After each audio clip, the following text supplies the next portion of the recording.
This is Jordan Grace, and you're listening to the Social Suplex Podcast Network.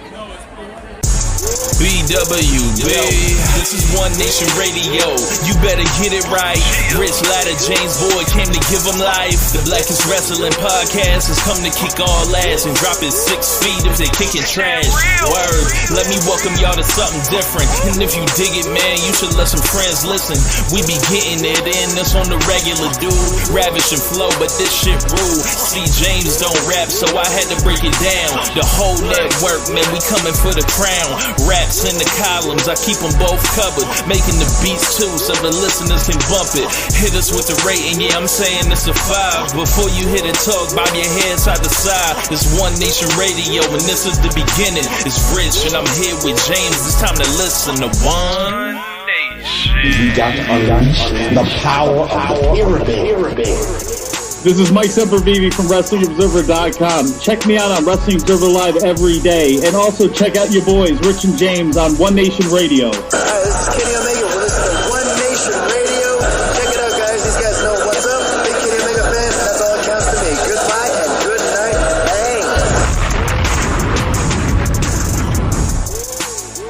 Hey, folks. Welcome to this week's edition of One Nation Radio. I'm James Boyd, and here with me I have Rich Latta. What's going on, man?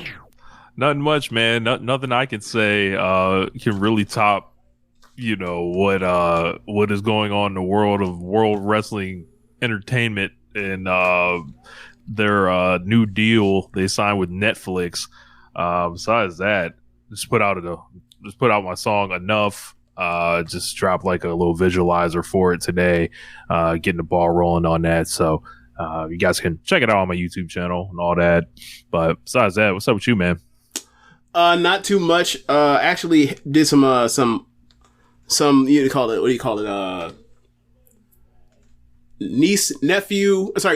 niece, uncle, like workout program, what do you want to call it? Like, so, or not workout program, but like some help program. So like Sarah and Marcus were swamped. So like, and Jocelyn was super sick. So I ended up watching her today. And like, It's funny when you were a kid, you remember this, like you felt sick and then like all of a sudden like, oh, I'm staying home. I feel a little bit better. And like, you were sick when you're around the kids, you know that like they sick as a dog when like they are just like, they not themselves. You don't even see slivers of them. And luckily for her, like she got a nasty cough. So like she's coughing, you can just hear it come out of her lungs. Right. So it's like, you look at that cough. Otherwise I'd have took your ass to school. But because like after about like the first hour she was low key, and then around like after I gave her some lunch, she was like, "Oh, I feel good," or "I feel kind of good." And he's like, "Oh, I see you. You're looking like yourself. You look like you go out here and get 30 and 15 right now. All right." So, but yeah, she ended up having to go to the doctor. So, or like 4. So after that, like I pretty much had to like cram everything else I had that I would normally do in a day, like into like an hour and then get to the gym. But yeah, spending some time with, the kids, it was always fun. Cause like, I think I told you, like, it was a weird situation I was in, like, this mentally, like just, I don't even know if I feel right calling it depression, but just not seeing anybody except for like talking to you on One Nation Radio. I just like to the house, to myself, just not reaching out to people. So like, I'm glad that like a lot of these relationships that like I felt I fucked up are getting better or weren't fucked up at all. So I don't even know I'm even talking about this on the podcast, but anyway. Hey, I mean, I'm right there with you. Like I work at home. Catherine works at home, and like I'm in a new place, so I don't really have too many incentives to really go out there. But I was out this past weekend with your cousin Alex, and I saw Spiro, who I hadn't seen in quite a while, and was kicking with him and MP and Diaz and stuff like that, and Bam. So it was cool. I was walking around the mall. I was like, man, I feel like a human again. Which mall? We were at Perimeter. Okay. So because Spiro was kind of iced out, I didn't know if like Lennox was like the spot, for that. I mean, until you get through the metal detectors. Yeah. It's not until you get through the metal detectors. Yeah. So I was like, not today. But lot of stuff going on. We might as well jump right into the big news. WWE Raw announcing a deal with Netflix coming January 2025. They are leaving traditional cable and they're going to Netflix, the first time that they've put one of the major properties, pretty much their biggest property, onto a streaming network. This kind of follows the pattern, I think, of some of their other deals where it's like there's a huge amount of money attached to it. There's some conglomerate that they've, convinced them to give them this money. And it's like, in what chance do they have of like making this money back for them? And you really can't explain it if you start like trying to put it together, but it don't matter because the money is made and they ran to the bank and they started cashing these checks and then the stock market started moving. So basically, so Variety initially reported the deal was worth $400 million annually and believed to run more than 5 years. Sports Business Journal says that the deal's for 10 years and more than $5 billion in total value. Netflix has an out after 5 years, so there's a little bit of a football contract funny money element to this. We'll see, but 5 years is more than enough time to make your money. So they are up and away. Like this is like, look, I was like, yo, you don't leave the 35-year time slot or whatever just because it's like this creature of habit. And then it's like, where do the new fans come from? But they took the money this time. Yeah. I mean, you've long felt that way, and I felt that way too until I saw that price tag, and I was like, well, I mean, I guess today's the day to update. Yeah, when you almost double the TV money, it was already ridiculous that they was getting anyway. It's like, hey man, like, y'all sure y'all don't want to call this World Netflix Entertainment? Like, they could have named the damn company, renamed the company for that kind of money. So, or you could be like Netflix presents WWE. It could have been some shit like that. Right, we are Netflix, and this is WWE. Right, full roughing. Yeah, full day. Yeah. So this is like affects like international as well as Canada, UK, Latin America, and then other countries over time. I would assume as the worldly TV deals expire, it'll probably be folded into this thing. You can imagine, yeah. And this is, they're gonna do documentaries. Of course, they're going to talk about Monday Night Wars for the millionth time. They're getting international pay-per-view as well, right? Or PLE, right? I believe so. Okay. I haven't read the official press release, but their Peacock deal does not expire until like 2026. Okay. If I'm not mistaken. So I would assume Netflix would then absorb it, jump on that, but who knows? This adds to the if you were afraid of the television companies the wrestling companies getting over insulated by money, this is a bad day. This is like this puts WWE in a different class from like WWE yesterday. Like the money's not all that different and all that. But it takes them off of cable and allows them to kind of set the trend now, because I think it's about who does it first, and I think if WWE being the ones, basically the industry leader is like, okay, yeah, it's okay to jump into streaming now. So naturally, I think eyes would turn towards AEW, and it's like, all right, what route are they gonna go? Like Andrew Zarin was talking about maybe some type of dual deal, like where it's like the NBA where they stream on the app simultaneously with cable. Mm-hmm. I don't know, but now it's like almost a television deal isn't enough. It feels like the wrestling business has changed today forever at this point.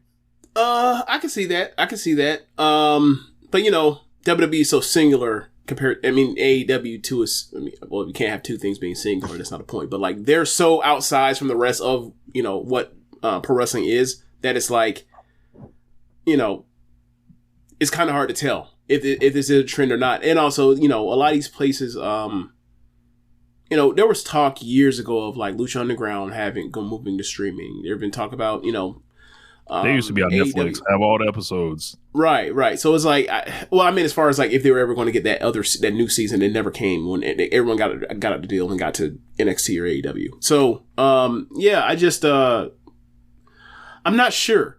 It could be like, to be honest, as big as the roster is, depending on if Raw stays at 3 hours or moves back down to 2, I imagine still stays at 3 because they still have the eyeballs to watch stuff. So it's that in the hours.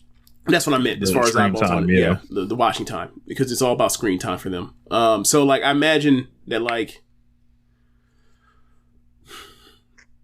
it can be cool with like, all right, we still have the A show on TV, and we can worry about what Raw looks like in 5 years from now. We can worry about like the live show attendance and all that kind of stuff for that 5 years from now. But like we finna take this bank, and after 5 years, it still has the brand name, still has the run time, whatever else. They can bring it back and put it back on. Like obviously not the same thing as being off TV, but like it was on TNN, and then they put it back to USA. I forgot how long that was, but like it's obviously a bigger jump from going off of TV altogether than moving networks. But like, I think they'll be like, worst comes to worst, they don't want us after 5 years, which is probably the most likely outcome. We'll take it right back to cable. We'll put this bitch on Sci-Fi. We don't care. Or you'd be like, we'll sell it to a network because what do you got on Monday? Because we sold it to some sucker on Friday nights one time. We can sell the one with the bigger tradition and colors that people remember for longer. And man, like now Raw going to Netflix, it was real funny to see that logo, and that shit just say WWE Raw. That shit don't say WWE Monday Night Raw on it. It don't say Monday Night Raw and any of this stuff. This is WWE Raw. So what's stopping them from changing Monday? That's true, but they've also changed the names of it before. They put Monday Night in and out of it before over the years, plenty of times. So it's almost them like those Disney TV shows where it's like after 3 seasons they change the name of the show while keeping the name kind of similar, so that like they don't have to pay royalties to people on or not. What do you call it? Not royalties, but oh my god, Residuals. That's what I'm thinking of. Yeah, so it might be that kind of thing for all we know. Who knows?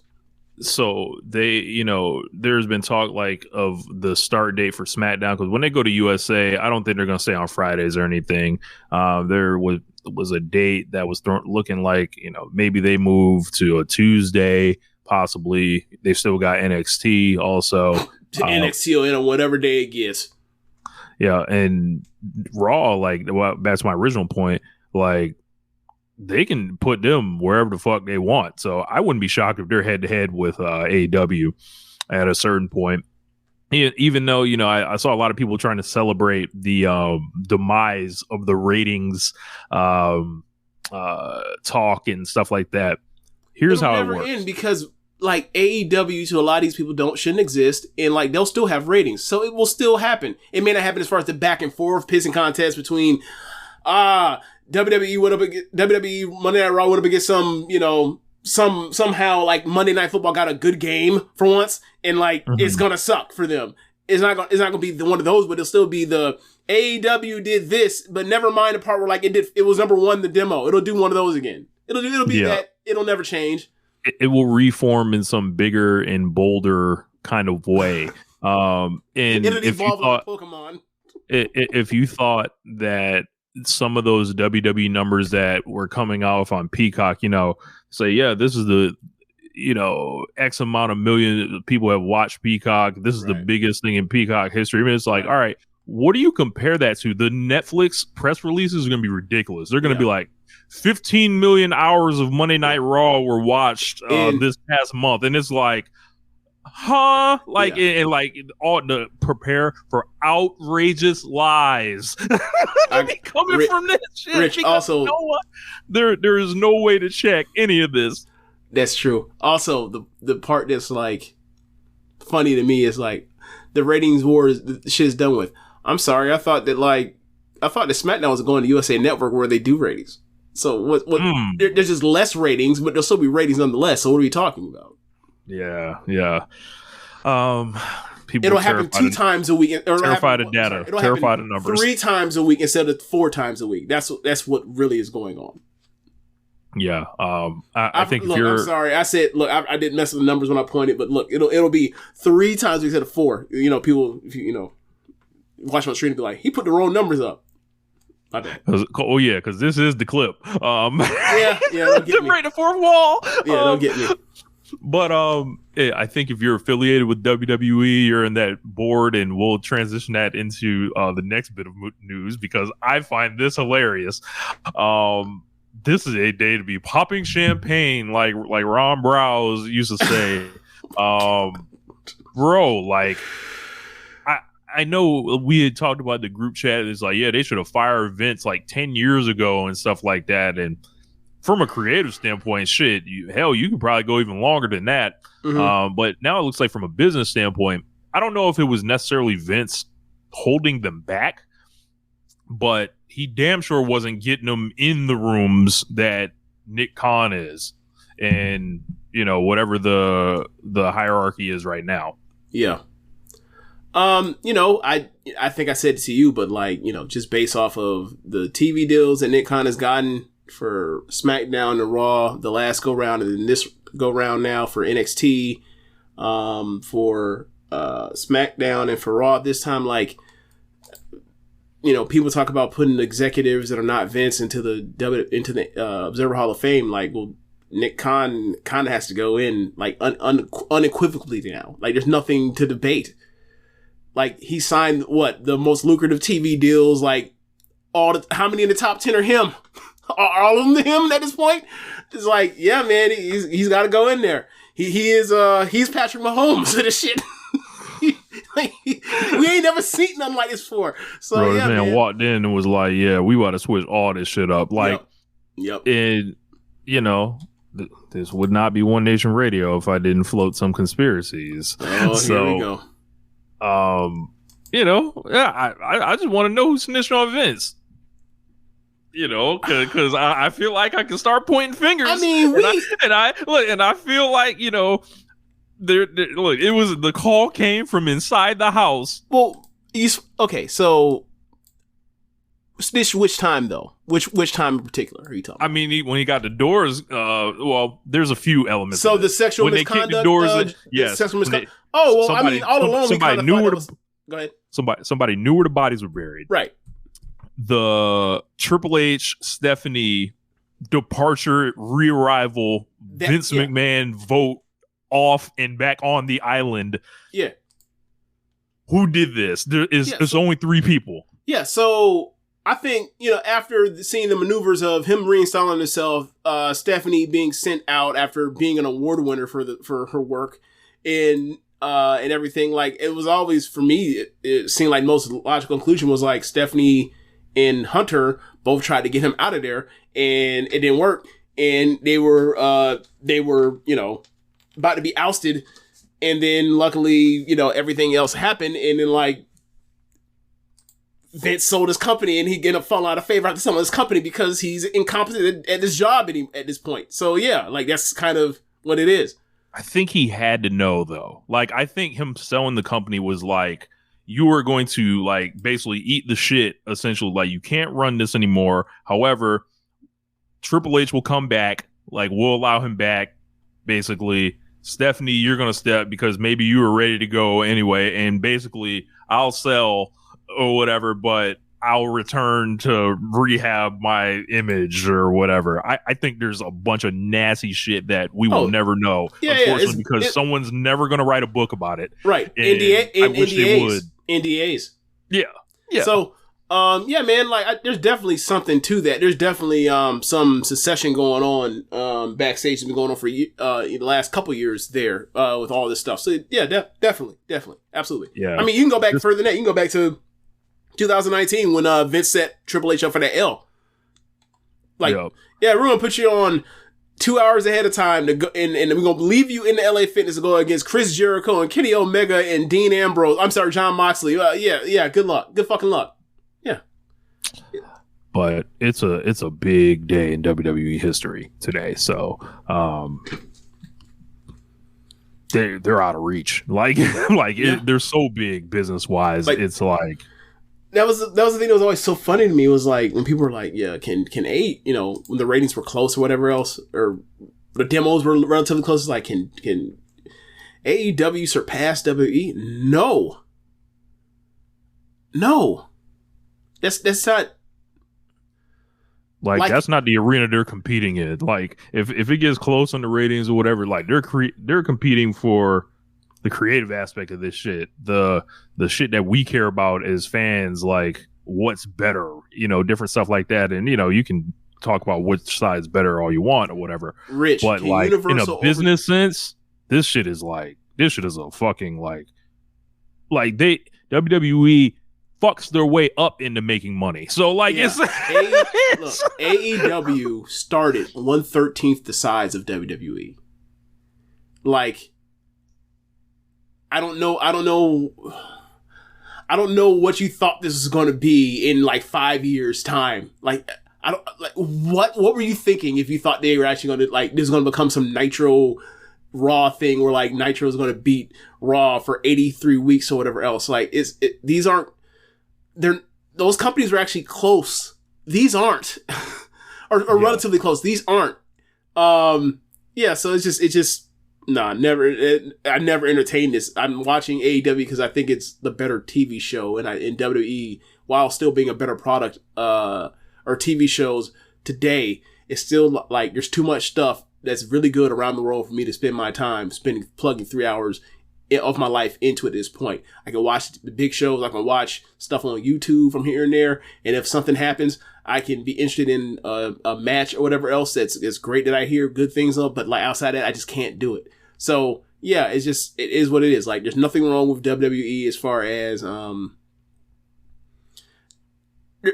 like the thoughts of their demise or AEW was ever going to overtake them. It's never going to happen. Like, sorry, Universal or Islands of Adventure and Six Flags is never overtaking Disneyland and Disney World. It's never happening. Sorry. Too many businesses now have a vested interest in seeing WWE succeed now. Yes. Like, and also like they have decided Vince McMahon is still a part of this, right? They have decided that is not outweigh the juggernaut or whatever that's like the business. Yeah. They'll get Vince out or outlast Vince until he's compromised or whatever else to uphold the institution. Like, we are at a point in the world where it's like these institutions don't crumble. Like the gap in wealth widens. It doesn't shrink. That's not how this works. Like, have you been watching the news over the last decade? It's not getting closer. The gap is widening, right? Like, there's a reason why billionaires gained more billions during the pandemic. So in other news or related news, there's a reason why, there's also a reason why rent is up everywhere. Yeah.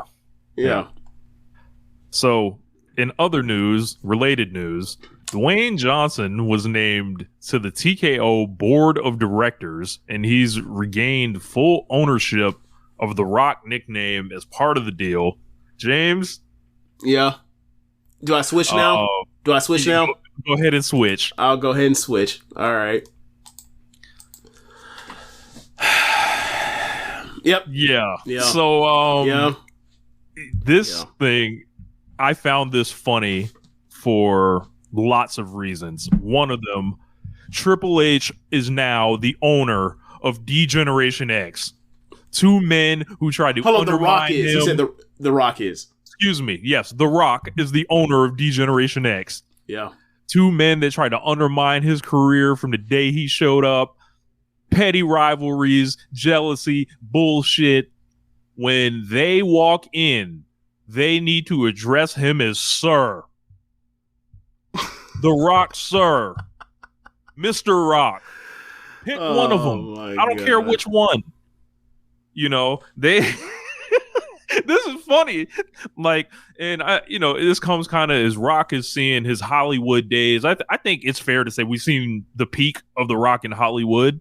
Like, as he comes down from that a little bit, he's back into business in a bigger way, pretty much as big as a way as you can ever be. Now, instead of like rolling Vince McMahon out with Ari Emanuel, they roll The Rock out. Somebody who makes people feel good. Yep. Somebody who like is an ultimate carny and worker and will lie in your face, but make you feel good about it. Yep. Like,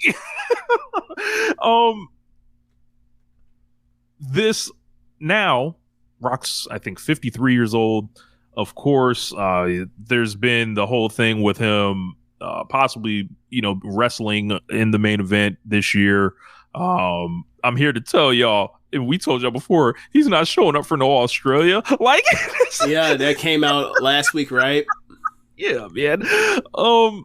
And now, from a standpoint of, you watched Cody Rhodes last year, you were invested in, hoping he would come back to face Roman Reigns. I'm here to tell you literally, and I don't think it has ever been more fitting. It doesn't matter. Like, it doesn't matter. Like, you want great matches, you want fulfilling stories. None of it matters. There's just so much money tied up in this. The Rock can just drop in and decide, the main event is Rock versus Roman, and it's going to make $1 bajillion. Not that, Rock and Roman wouldn't, or excuse me, Cody and Roman wouldn't. It's just, these are factors that are out of Cody Rhodes' control. Right.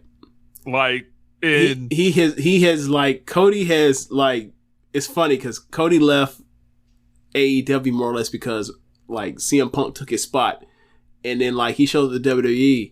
And like now, like Cody has CM Punk's spot from 2012 through 13. Sick. Get out the way, ho. Sick. Absolutely sick.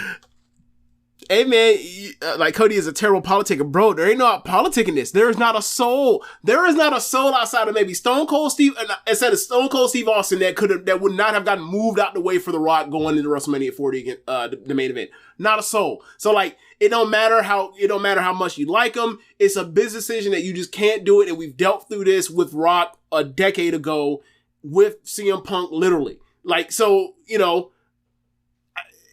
this ain't this. I feel bad for Cody. However, he laid out this thing of this is one of the endings in the simulation. Yep. The 1 out of 100 times he got this ending. Yep. The video game fucked him. Yep. Absolutely. Because these are things that are bigger than him as just a guy that was a mid-carder, lower mid-carder, leaves, becomes a star on his own, with the help of other people, becomes a star in his own right, builds, the most viable, number 2, or the most successful number 2 company in the history of American Pro Wrestling, and leaves, and then like becomes the number 1 hero on number 1 promotion in the world. And look, how much of that Monday Night Raw kind of like, because this guy's worked a hellacious schedule for 2 years. Yeah. On Monday Night Raw, been kind of like the cornerstone of that shit. Yep. I know motherfuckers gonna say, Seth Rollins been the champion. Not really. Like, we know what this means. He's the champion because Cody realizes for his story, it makes no sense for him to hold that whole ass belt. Correct. And like the guy that's been holding that shit up. And guess what he's gonna have to do? Hold that whole ass Cody, belt. and then it made Netflix be like, I don't want to directly link it to Cody, but it's like, he held that shit up, the last couple years or whatever, and now they're selling Raw to Netflix, and like, James in the comments, I see it. It's time, James. Put that shit on. I might have to actually play the song. I mean, look, I'll send it to you again if you. Oh, I got it. Oh, okay. No, I meant like the meme that I made with everything and all that. Oh, yeah. Cody, it is time for you. Wake up. To get that belt from Seth Rollins. Chase Davis on the beat, yeah. Put that shit on.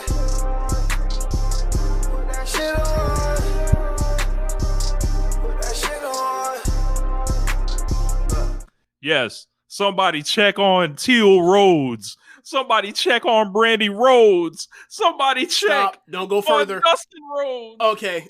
I thought you first started leaving outside of the Rhodes family on checking on people like certain super fans. I'm like, please don't go there. Please don't go there. Please. Actually bookmark one of them super fans because like they going through it and I've been following the whole thing all year as far as the whole things they've been. And I'm just like, hey man. Yeah, it's gonna get real nasty. I know I'm not talking about Floyd. In case y'all wonder, because I'll tell Floyd to his face. I be telling Cody, I'm like, hey, bro, Floyd, you gotta stop, man. It's gonna end up bad for you. It's gonna Cody. Floyd know what it is. Has Floyd procured WrestleMania tickets yet? I would think so. Floyd, I don't know. Floyd, hold on. I can't zoom. Hold on. Floyd Johnson Jr., if you are thinking of going to WrestleMania and you have not bought tickets yet, do not go. Do not set yourself up for that L. Look, I know you like Rock. I understand. I know you like Rock. And who don't like Rock? But you have rode with Cody Rhodes all out of WWE and then back to WWE. They did you dirty last year after you spent that good money. Don't do it. Don't do it. The only way you can go is if Cody himself messages you via someone you know and say, "Hey, they done promised me, then put it in paper or some shit like that." Outside of that, don't do it. Don't do it. Don't save it for double or nothing, bro. This a dead look. You gonna end up looking like them Momo Watanabe fans to Stardom. Don't. It's a dead agenda. I know you can be like, well, Momo Watanabe, she's a mid-carder. And this is a top guy. He is a top guy, but he ain't gonna be the top guy that night. I can guarantee you that. Don't do it. Don't do it. Please don't do it. I took lots of pleasure in ranking on Cody Rhodes for many years on this show. Y'all all know that. Oh, I mean, I take no pleasure in this. Like this is like wow. This is just like like it was like the fucking eventually fucked. It eventually happened to him. Like it eventually happened to him. They coming up and it's like, well, are you going to be Ric Flair and jump back over? Because I feel like at the Royal Rumble is this Saturday. I will be in town, James. I think you're traveling, but I will be in town as that's happening. Yeah. Cody Rhodes needs to walk directly up to Paul, Triple H, Hunter Levesque, whatever the fuck he's calling himself these days, if he hasn't signed that deal. And he needs to use the line on the man himself, am I fucking going over? And if he says no, he needs to not sign that shit and then hit the road. Or else be prepared to get it like a Red Cross for another 365 days while your body goes through that house show schedule again. Look, man, this is nasty. Like we talk about nasty scenarios, nasty man, and then we haven't even got to the other part of this. No, before we move on, if Rock wrestles, that means Roman's keeping the fucking belt. Yep. Show is. And that match ain't gonna have no chance of being good neither. That shit gonna suck. That shit gonna stink. Look, so people are saying, you mentioned like Cody, he should, if you don't, ain't gonna work out his favor, he should go back to AEW. And my question is, why?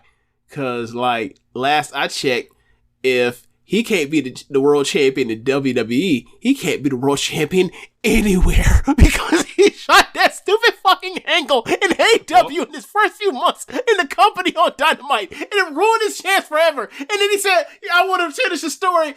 Bro, the only place he can finish this particular story is over there. Scott DeBoer, where you at? They need more help for New Japan Pro Wrestling, I hear. Can they try? Can he wrestle Nick Nemeth or Moose, for the TNA belt, or man, he was the NWA World's Heavyweight Champion at All In. After All In, the first one, we didn't care. That shit didn't count. Shit don't count. That's not a major promotion. Oh, that was a regional belt. Yeah, this ain't 1988. Get the fuck out of here. Look, he goes back to AEW. It's even more crowded and competitive than when he was there the last time. And there's a new crop of guys that is like, hold on, you're going to try to push Cody over who? At this point? Look, Cody with his... he might be better off sticking where he's at and accepting his fate. Because here's the thing, right? The way they carve out time for a Edge, for a Sting, they will absolutely find that for Cody, because Cody is absolutely, has proven himself to be at the top promotion in the world. He has proven himself to be the top hero in actual draw. If he takes his ass to AEW, he will mean more to AEW coming back at this point than he did even when he was at the beginning. That's how important this run was for him in AEW. In WWE, he proved something. The problem is, how do they put themselves to that particular quarter where he can never be the champion? And the only way this works is, all right, Cody, last time you did this, and then you played this little hissy fit about not wrestling any of the other main eventers because you didn't want to put them over to get them in line for the world title because you never will be world champion. Now, cut the shit. You're a main eventer. Wrestle other main eventers. That's the actual path towards this. If he comes back to AEW, I think they would go back on that stipulation in a heartbeat. I don't believe that. The only way you can do it, there's only certain ways you can do it, and it will have to involve Chris Jericho and or MJF to be able to get out of it. Because he got screwed in that particular with those two, and when it happened, those are the only way you can go back on it. If they want to do that, sure, but they have to actually put in the work to do it. But outside of that, they can't just put it on and be like, yeah, he's back. He's here for 3 months. Give him the title. They can't do it like he's Ospreay coming in or some shit like that. I have people in the comments saying Cody wanted to be a gatekeeper. Cody doing that was stupid. Okay, I don't know if you guys were listeners of One Nation Radio at this time. This was a gimmick. Right. This was not real. Like him not being able to challenge for the belt. He was never gonna be the champion. That was his gimmick. Explain. Hold on, you got to explain why. You had to explain the first 4 champion thing. Yeah. So they were always going to have the same 4 champions at the beginning: Chris Jericho, Jon Moxley, Kenny Omega, Hangman Page. The marketing of Cody Rhodes, since he was never going to win that belt, it was a gimmick to keep him away from it. It wasn't because they explained, because he had how are you a main eventer? Why are you carrying yourself this way? Why are the fans reacting to you? And you're never going after the title outside of the first pay-per-view after TV. That was so they had explained it that, or in Cody's mind, that's how he felt that they explained it that way. I don't think it wasn't that he legitimately couldn't be the champion, and it was his idea, out of the kind of his heart, that he would do that. No, that was his gimmick. So the double-edged sword of that was, not only can he not be the champion, which I didn't care about because he wasn't going to be the champion for shoot anyway. It was, you can't help anybody. You can't work with the people. He didn't want to. You can't wrestle the champion. You can't even lose to them. That's what this was. Right. This was politicking. Right. He fucked himself. He outsmarted himself. So then he ends up becoming the TNT champion 3 times over and everything. And then at each run is worse than the last one. And then people are turning on him because he doesn't want to turn heel when he should have been healed by that point in time. Because he had he burnt through so much stuff as a babyface. And so he took his act at WWE, where people hadn't seen what he was already doing. And also, he's not doing flat out Harley Race and Larry Zbyszko. They never let Brandy Rose appear on screen with him at all, James, except when she was sitting in the crowd holding the child. That's it. Yeah. So one of the most unlikable people in pro wrestling history. Not by me, just how she's received. Okay, I'm glad you elaborate on that part. So yeah, man, it's just he screwed himself up. He played all the wrong tricks to try to get where he wanted to be, and it didn't work for him. And then Big CM came, and he saw the writing on the table. Was like, hey, bro, Like, the master of ceremonies of this show, like, that's going to be CM Punk now. I need to find a way to get out of here. And then he left and went to WWE, and they desperately needed a top baby face, and he gave them everything you could have asked for, and they still fucked him over. Wow. Yeah. Yeah. Can't say any better than that. Yeah. Yeah, man. That's it's a lot, man. Dwayne Johnson is in a position of power. Amazing. Yeah. Brewhaven saying Roman is a top babyface. Yeah, he's a top babyface, top heel. Like, the thing is, like, here's the story, right? People were asking, like, well, who's going to be the person that's going to defeat Roman and all this stuff? And I've said this, for over a year now. It's not about who defeats Roman. It's Roman's going to turn babyface before this title run is over with, and then he'll just get the freshen this thing up on the back end. Like, if he loses the belt, it'll probably be to one of his relatives, and he'll win it back after they turn on him down the road and get it back, and then he'll have his ace run as a babyface. Yeah. Let's go into some questions. Okay. Because we came up here. Zekamaki says, can Stardom become the number one promotion in Japan with Okada leaving? No. Sexism.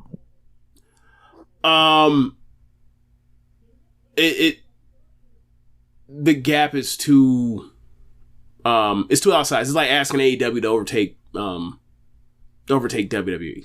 It's just too much. They don't even have TV. They don't have live TV in that way.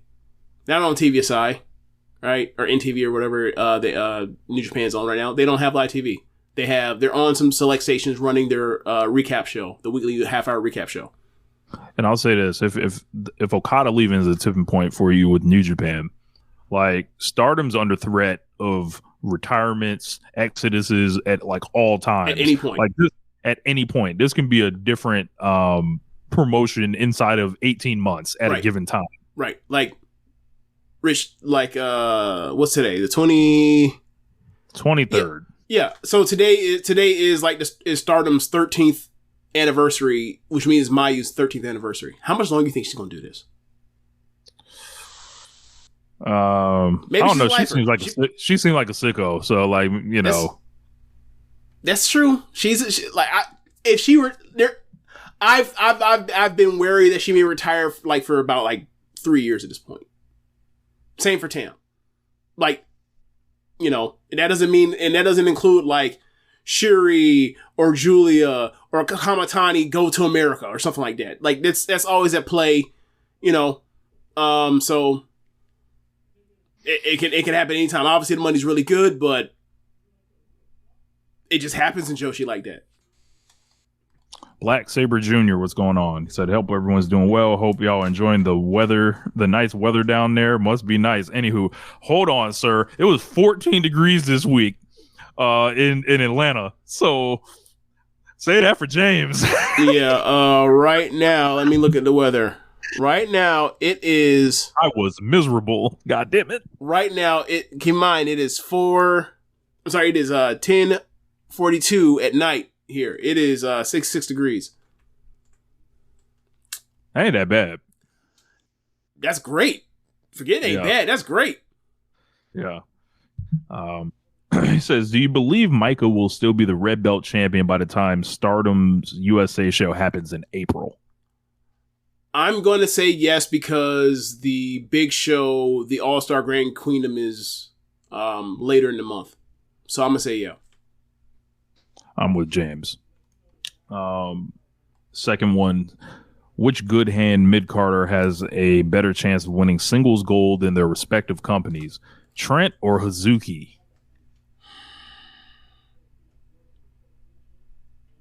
Hazuki. Wait. What do you mean by singles gold? Do you mean like any singles gold? Yeah. Hazuki. Because one, she's been a high-speed champion before. You can easily put her in a main event, semi-main event situation with a title for defense, all that kind of stuff. Like, the thing is, like, the answer really for both of them is neither. It's a tie, but like at least we will see. But at least we will see Hazuki get title shots and singles title shots throughout the year. We'll see her get one or two. I think Trent's just, even though they have like 3 mid-card belts, yeah, it's just not. It's not for him. you know. And I love watching Trent. I love what he does as a like him and Kazarian when they were, when Kazarian still around. It's like that role is very underappreciated for that. Like, you want quality match with people that like people respect and know you can beat or whatever else, and have losing percentage versus names, whatever else, but you buy them in matches. Like, that is an important role on a roster. Like, that is important for roster positioning to have those kind of people. So yeah, it sucks but I really like Trent a lot. I really do. And like, I honestly, like, I wish they would make like a Trent Orange Cassidy tag team or whatever else, and let them get singles gold or whatever else. It doesn't seem like it's ever gonna happen for best friends of Chucky and Trent. I know, Tunnel Talk ain't going to hear that shit. I know that. I'm sorry. Trent ain't, unless it's trios titles, it's never happened for Trent. I'm sorry for I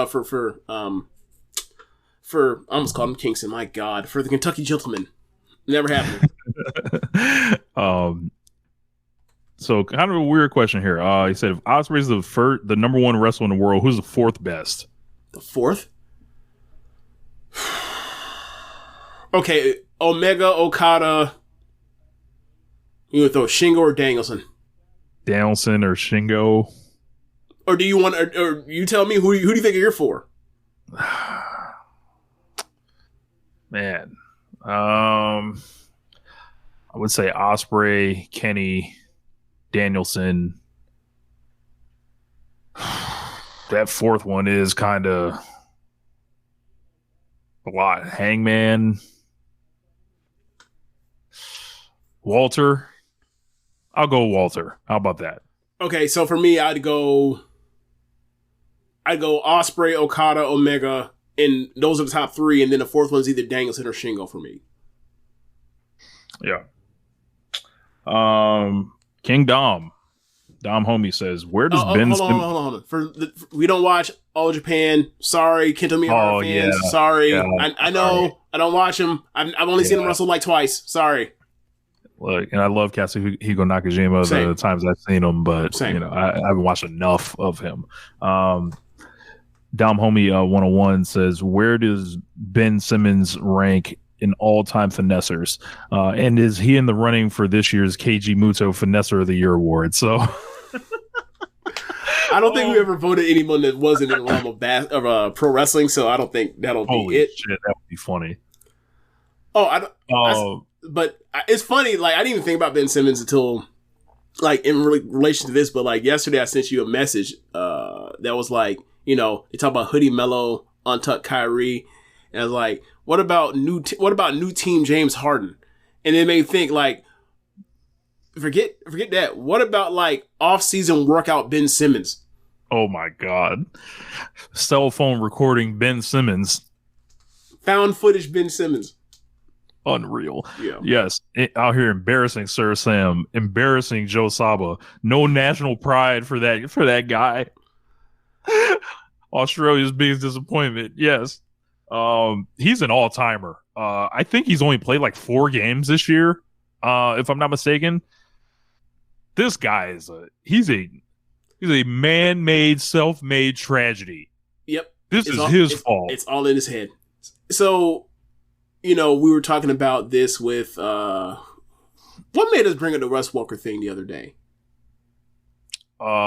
Seth Rollins coming out to there it is. Yeah. So okay, so it does relate to wrestling, right? So on Twitter, when they showed that Seth was going to address his health or whatever else in the title picture and everything, they showed a picture of Seth and they showed one of his face. They showed one of his pictures when he holds the belt and he's making a wacky face. I was like, bro, why would the PR or whoever's running the Twitter machine or X machine for WWE, why would they run with this picture?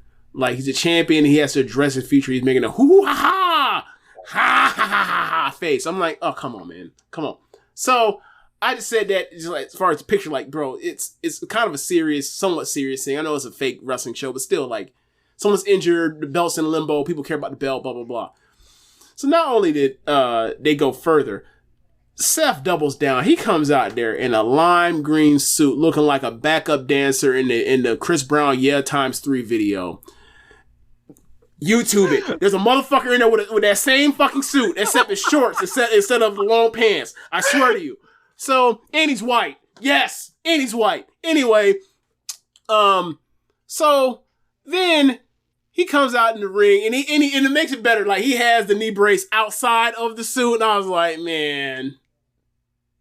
See, so then he goes, and I'm like, Rich, we can't take nothing serious these days. Rich was like, this is an unserious person. This is an unserious individual. And I was like, Rich, it ain't even about him being unserious. Like, when you come out here and you are dressed like this to give answers on your health, even in kayfabe or whatever else, you know, like, we can't take, even if you want to be serious, we can't take you serious because of how loud that goddamn suit is. You look like a goddamn clown. And I didn't see when he first got there, I only saw pictures of it. And then I saw him come to the ring and he had those glasses on. I was like, oh, he was even bigger. He was even more off the walls with it. So I believe Meek Mill once said, I think it was Meek Mill, use a clown ass nigga, put a wig on. Yes. So it made me bring up the old Wes Welker story. So the second Giants Patriots Super Bowl where the Mario Manningham catch happened, Patriots going down the field to try to keep hope alive, to try to win the Super Bowl, their last chance. Brady hits Wes Welker down the field, and Wes Welker just drops it, right? Welker at the time had this big fucking mustache on his face, and he's normally was always fresh faced. So after he drops it, Wes Welker, an adult, realizes one of the most crucial moments of the game was my gaffe, my mistake, my error. So I'm going to have to answer this in the locker room or at the podium or whatever. And people are going to remember this all the time and see this. And it's going to be recorded in history because it's the biggest event of the year in sports in America. Mm-hmm. So what I'm going to have to do before next time someone sees me after I walk up this fucking field is shave this stupid ass mustache. I don't want to be up here answering serious questions like a goddamn clown.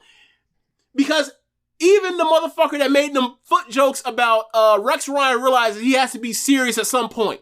Not Seth Rollins. He goes out there dressed like a clown. So I brought all this up to say, Ben Simmons last year in the playoff games, or 2 years ago in the playoff games, when he's sitting at the side, no, it was 2 years ago because it was when Durant was still there. When he's sitting at the sidelines, when Durant and Curry are out there trying to carry this team, and he's out there with them loud ass suits on, not playing. When everyone thinks he's gonna play and he doesn't play, this is shit we talking about. You are a clown trying to get attention when it's time to be serious. Man. So yeah, there you go. But yeah, Ben Simmons, as far as all-time finessers, he's way up there. And he's an embarrassment. Flat out. He was an all-star just 3 years ago. He was absolutely an all-star. He's not, was he? Is he even 28 yet? No. Yeah, I think he's like 26. Yeah, and that's the thing, like, maybe 27. Regardless of the legitimacy of his back injury, no one believes his back injury. He has no credibility. Am I right? It's amazing. Yeah. People think he doesn't want to play. And, that also is like the reason why the 6-4 they traded him when he was, showing up to the that practice or that off-season camp or preseason camp, and then he, checked in and then said, "Oh, my back hurt." And they were like, "All right, we'll find you every fucking game or every single day." They think he's full of shit. And it is now on another team, and I'm sure his teammates don't believe him either. King Dom also he has blessed us with several questions. Best and worst case for this year's All-In main event. I'll say this: the worst case is a fucking rematch of Adam Cole versus MJF. That's the worst case scenario. Best case scenario is pretty much a combo of any of the other big matches that are floating around: Omega Danielson, Omega Okada, Swerve Hangman, Swerve Ospreay, whoever. Like all those work for me. I'm going to say anything that involves MJF. Yeah. Honestly, you'd be like, what's the worst thing they could do? It'd be like, the worst main event they could do is be like, Sky Blue versus Julia Hart or some shit like that, right? Like the long form story of powers explode. Yeah, like the golf powers explode or some shit like that, right? So it's like, yeah, like as far as one that's a realistic one, like I think anything that has MJF after, what happened after All In for a lot of fans, I think that'd be like the least desirable thing is for him to be back in the main event there. Yeah, man. Said early All In card predictions. I honestly, it's kind of far away. Oh, sorry. Best case scenario for me for the main event of All In. I don't know, like some like Osprey Omega 3, Osprey Danielson, something like that. Hangman Osprey, some shit like that. Early All In card predictions. Like I said, it is very early. I'm not too sure on that one. I mean, how many pay-per-views do we have before then? At least like 3. Like, okay, so just to make sure. They're not. At least to our knowledge, they haven't added any AEW hasn't added any pay-per-views in the front half of the year. It's only the back half, right? So far, no. It's only All in the World's End, right? Yeah. So we got Revolution, Double or Nothing, right? Forbidden Door, and All In, All Out. Else. Yep. Full Gear, Wrestle Dream. Oh, I forgot Wrestle Dream. Yeah. So it's like. Maybe they're adding more and we're unaware of them, but like the part where like all of the pay-per-views that they added were in the back half of the year, it's kind of strange. Not strange, but it's just like it doesn't help the year-long flow of the year where like it feels like the traditional first half of AEW year, and then all of a sudden it's going to be like some slapdash shit in the second half, or it's going to be, more things stretched out. Cause like that, All In, All Out, 2 pay-per-views in 8 days thing is like, I know it works. They're going to do it. They're going to do it again too. Yeah. Are they going to still keep doing it until it doesn't work anymore? You know what I'm saying? Like, yeah. And then they'll be holding off to shit like Takesha and Omega off of Wembley, so they can put those 2 in a 6-man. Like it's road to All Out. We're gonna go terrorism. To the big building to do a road to the small bits. Terrorism. Early Forbidden Door 3 card predictions. Is there gonna be a Forbidden Door 3?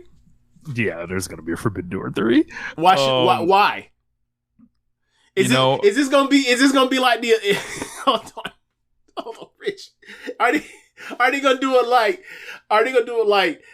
In New Japan Pro Wrestling is like the alliance, where it's like we got signed wrestlers from AEW that they're gonna turn their back time in New Japan, so they'll just go back like a carousel because they've been double agents the whole time. Like they're gonna NWO up the freaking New Japan so they can make these cards make sense. Because like, bro, what's the fourth singles match you want on Forbidden Door between New Japan and AEW? The fourth one. What? Because like, look, I feel like there's going to be. I got a match for Saber. I got a match for Shingo. I got a match for Naito. Like, if they don't seem to want Hiromu to give and Darby. Hiromu and Darby. That's the junior match I want the most out of this Forbidden Door thing. We ain't got it yet. So it's like, all right, what do you? Unless you gonna put Hiromu in a singles match, what you got? You gonna bring out Tai Chi? No, Jack Perry. Sonata, Evil. Whose side is Jack Perry on? Sonata. Yeah, man. Jesus. But I don't know. I think there's gonna be some multi-man match on there, like some like a 4-way or something like that. I think Tsuji's gonna get the nod to be in some type of big thing. So somebody's gonna get something that like a year ago you've been like, huh? Mm-hmm. You know what I'm saying? Like that, and there's nothing wrong with that because these guys are clearly talented enough to hold that spot. It's just the idea of the G1 Supercard, the idea of Forbidden Door was like, these are separate things, and like at this point, there's been a plundering. There's been a plundering. So it ain't so much, these dream matches, like, bitch, all the dream matches are in AEW at this point. I want to see Okada versus Hangman. Well, that I'm sure that'll happen sometime in the next 18 months on AEW television. AEW Dynamite, bitch. Have you thought about the C2 this year? Oh my God. I mean, I thought about it when the idea of like, all right, well, Okada can do this tournament instead of like, having to wrestle 2 of those matches a week. He can recover and only have to wrestle 1 of those a week. That was one of my thoughts. I think I mentioned that on the emergency show we did about Okada. Was that Thursday? Yeah, it was Thursday. Yeah. So with Dwayne back in the field, will Cody finish his story in 2026? That one was rhetorical. That's not what I'm forecasting. I'm forecasting tons of rain. Thoughts on the Miami Heat retiring Udonis Haslam's number 40? Am I going or are you going? Look, man, I'll go. All right. I don't give a fuck about Udonis Haslam. Yo, this man was a player coach and all that. Basically. And that's nice. They want to immortalize him and all that shit. But we know the truth. They gave that man that back end many years job because he gave that money back so they could sign fucking LeBron, Wade, and Bosh.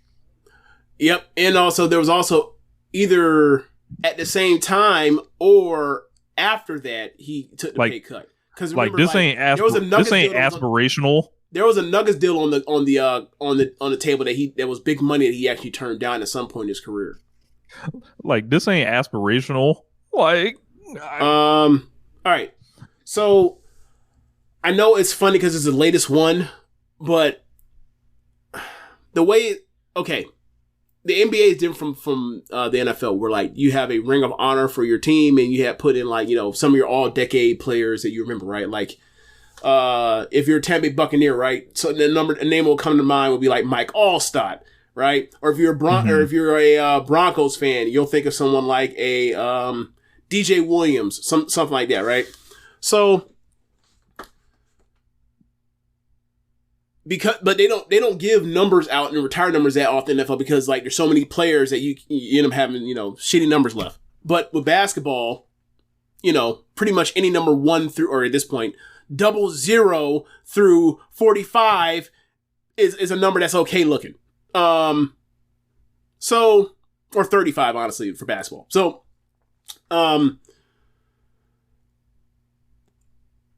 unless you're the Celtics where you've retired every single number of seasons. Oh, yeah. But outside of the Celtics, with their weird thing, like all these smaller places, they retire numbers for people that had these feel-good moments that were like, core members of championship runs or, dynasties, pseudo-dynasties, whatever else. So, like, for Miami, for them to have only retired, at this point, Alonzo Mourning, Tim Hardaway, Jordan because of Riley's reference to Michael Jordan, Wade, Shaq, Chris Bosh, and it'll be LeBron eventually, and then Alonzo Mourning. Did you mention him? I thought I mentioned Alonzo first. Okay, but yeah. So like these are all people that like the franchise started in the 90s. You got Alonzo and you got Tim Hardaway to represent that 90s 2000s era. You got the Heatles. LeBron eventually get there. You got Shaq for the one run, and you got Jordan. That's kind of it. So if you want to add in, like, for example, like the Spurs, they retired the number 12 for Bruce Bowen. Bruce Bowen was the worst basketball player in Udonis Haslam. Right? Like, it's absurd that Bruce Bowen... You sure about that? Because he was an all-league defender, at least. Yeah. Yeah, I'm pretty sure on that. Udonis Haslam was not.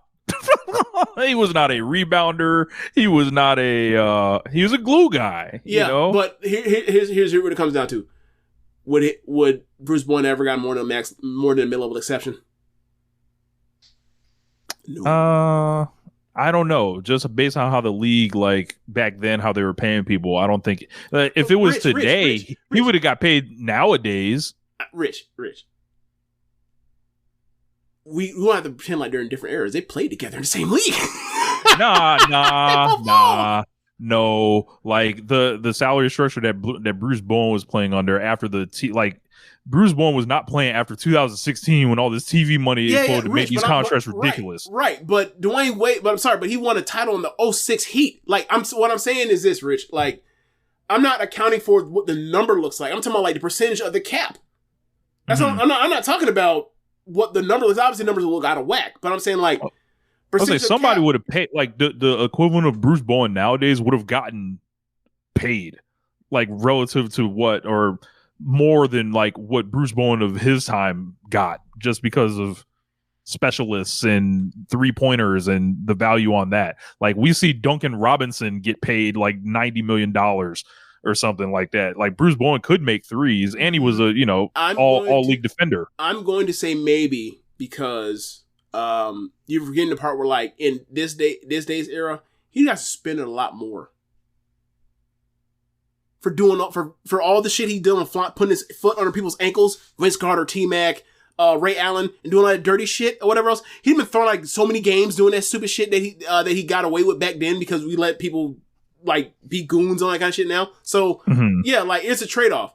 So like in theory, but if you're talking about the thing of like what his game is, like well his game is he's a dirty player to injure people. That shit's not looked upon in the league. Like shout out to Draymond, right? Just came off suspension. But yeah, like it's you gotta throw that into the equation where we're like, oh well, this thing's gonna get suspended all the goddamn time. So yeah, like I mean either way, we're talking about two unremarkable NBA careers that happen to be champions. Right? And I don't get me wrong, like I like Udonis and everything, even if you go to Florida. So like, yeah, it's just he's somebody that is not you think of a retirement NBA jersey or NBA jersey retirement. He does not. His career does not define someone that typically gets their jersey retired from any franchise. No, that is happening out of kindness of the organization's heart in the community. Charity. Yeah. Question from Bruce: what is one thing Rich and James will never see eye to eye on wrestling related? Maybe technical wrestling, probably. Yeah, I was thinking Tim Thatcher. Like, I'm like, yo, I'm never trying to watch no Tim Thatcher. Ever. Like, how do I say this? You don't actually dislike mat wrestling. That's a gimmick that you have going on. Like, the RPW thing is a gimmick. Like, you watch the Zack Sabre Jr. Danielson match same way that we did, and we're like, yeah, that's a great fucking match, right? Like, the thing is, like, for me, a lot of my favorite wrestlers, like, in some of my favorite matches they do, like, have some of that in it. And, like, I grew up watching, like, the cruiserweights, and, like, they start out, like, with that, and then they expand into the craziness, as opposed to, like, oh, 2 minutes in, let's do a tope con Hero. Like, so, like, for me, like, for me, it's like, I'm give or take with all that kind of stuff, and I kind of like the idea of, like, we start with the idea that this actually is, like, something involving technical skill, and then like the fireworks, the laser light show goes off. You were just like, hey man, straight off the rip, like you want Kushida versus Hiromu. That's what we waiting for, you know? Yeah. So I think that's kind of with me, and it's like technical wrestling is not like people overstate technical wrestling is like to mean like, oh, we're just chain and mat wrestling. Like technical wrestling is like showing you're proficient in movement, in coordination, in skill and tactic. Like that's the reason why like the Danielson shit works so much better than like a lot of other people that are like do the whole porn, because it's like you're not actually like trying to get the emotion of the swings and ebbs and flows of like don't nobody lose to none of that shit, or like it don't even look like it like devastates people. It's just motherfuckers be rolling around. Like it for me it's similar to like when niggas be when watching UFC and it's like get up off the mat, fight. Like that's like where y'all rolling around, y'all hugging on the mat. That's what I like look at that as. I mean, some of that stuff, because obviously like a lot of stuff looks like the general wrestle stuff. I get what you're saying, but like for me, when I like good technical wrestling, I like is like people are tactically trying to get an advantage over somebody, and then all of a sudden someone gets caught in some shit. Like, but stuff Danielson does is like a lot of stuff early Sabre I now enjoy because it felt just like here's a hole, here's another hole, here's another, like it's like an exhibition of showing you all the things I can do that's not actually going to beat anybody, which is like what your point is. Like, that's the reason why I didn't like Sabre at first. And then like, he's modified and gotten better at this kind of stuff as far as showing, like, getting it fit into style and pacing, as opposed to, like, playing defense against the actual dynamic stuff that's happening in the match. King Dom, he says, "Will we see another wrestling show take Raw's place on television?" I don't think so. I don't think WWE is going to create another show. If they're not on Monday nights, right? Mm-hmm. And like the Netflix assigns them a different day, and that hole is just there. Could TNA be like, "Yo, we're gonna like play on that tradition," and be like, "Yeah, we're gonna do that"?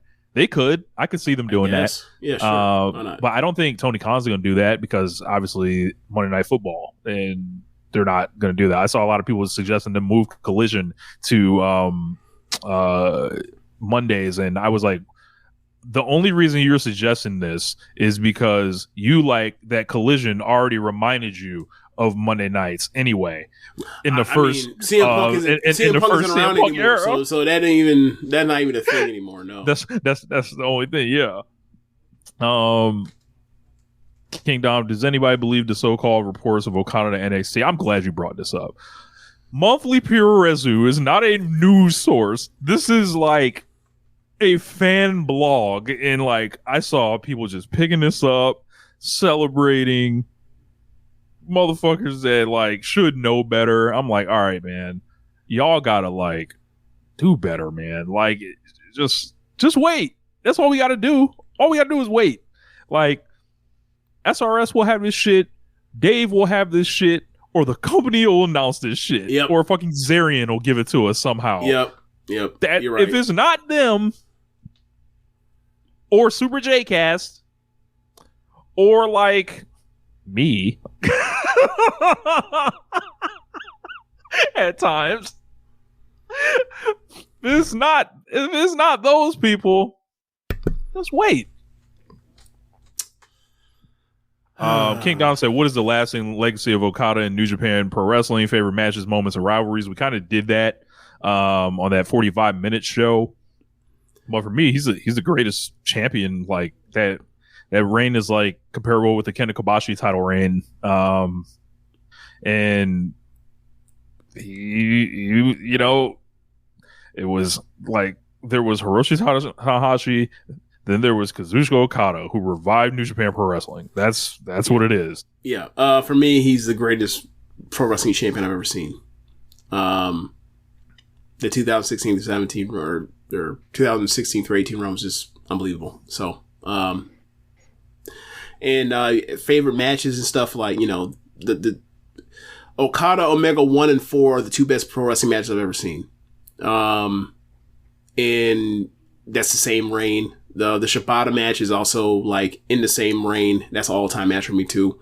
Also, it is also like for a lot of people, they have it even higher because of like the tragic nature of like what happened to Shibata in the match in his career. But yeah, like I just think best champion I've ever seen, and like he's my favorite New Japan wrestler ever. So yeah. How long until Netflix looks to get out the WWE deal? I think they're going to opt out after the 5th year because it's too Netflix, too long. Like Netflix is stable, but like there's a lot of there is a lot of trouble around like them having to raise their prices. A lot of like there's instability there. Actually, they're always raising prices. They're canceling shows constantly. Streaming is completely a black hole of unknown of how that shit's gonna go. Yep. So like I cannot see them making it to that 10-year contract, or even like they also have the option after 5 years to extend for 10 more years, right, to where it could be up to like 2045 or some shit. But I don't think it's gonna get that far. Yeah, I think they opt out. Not even to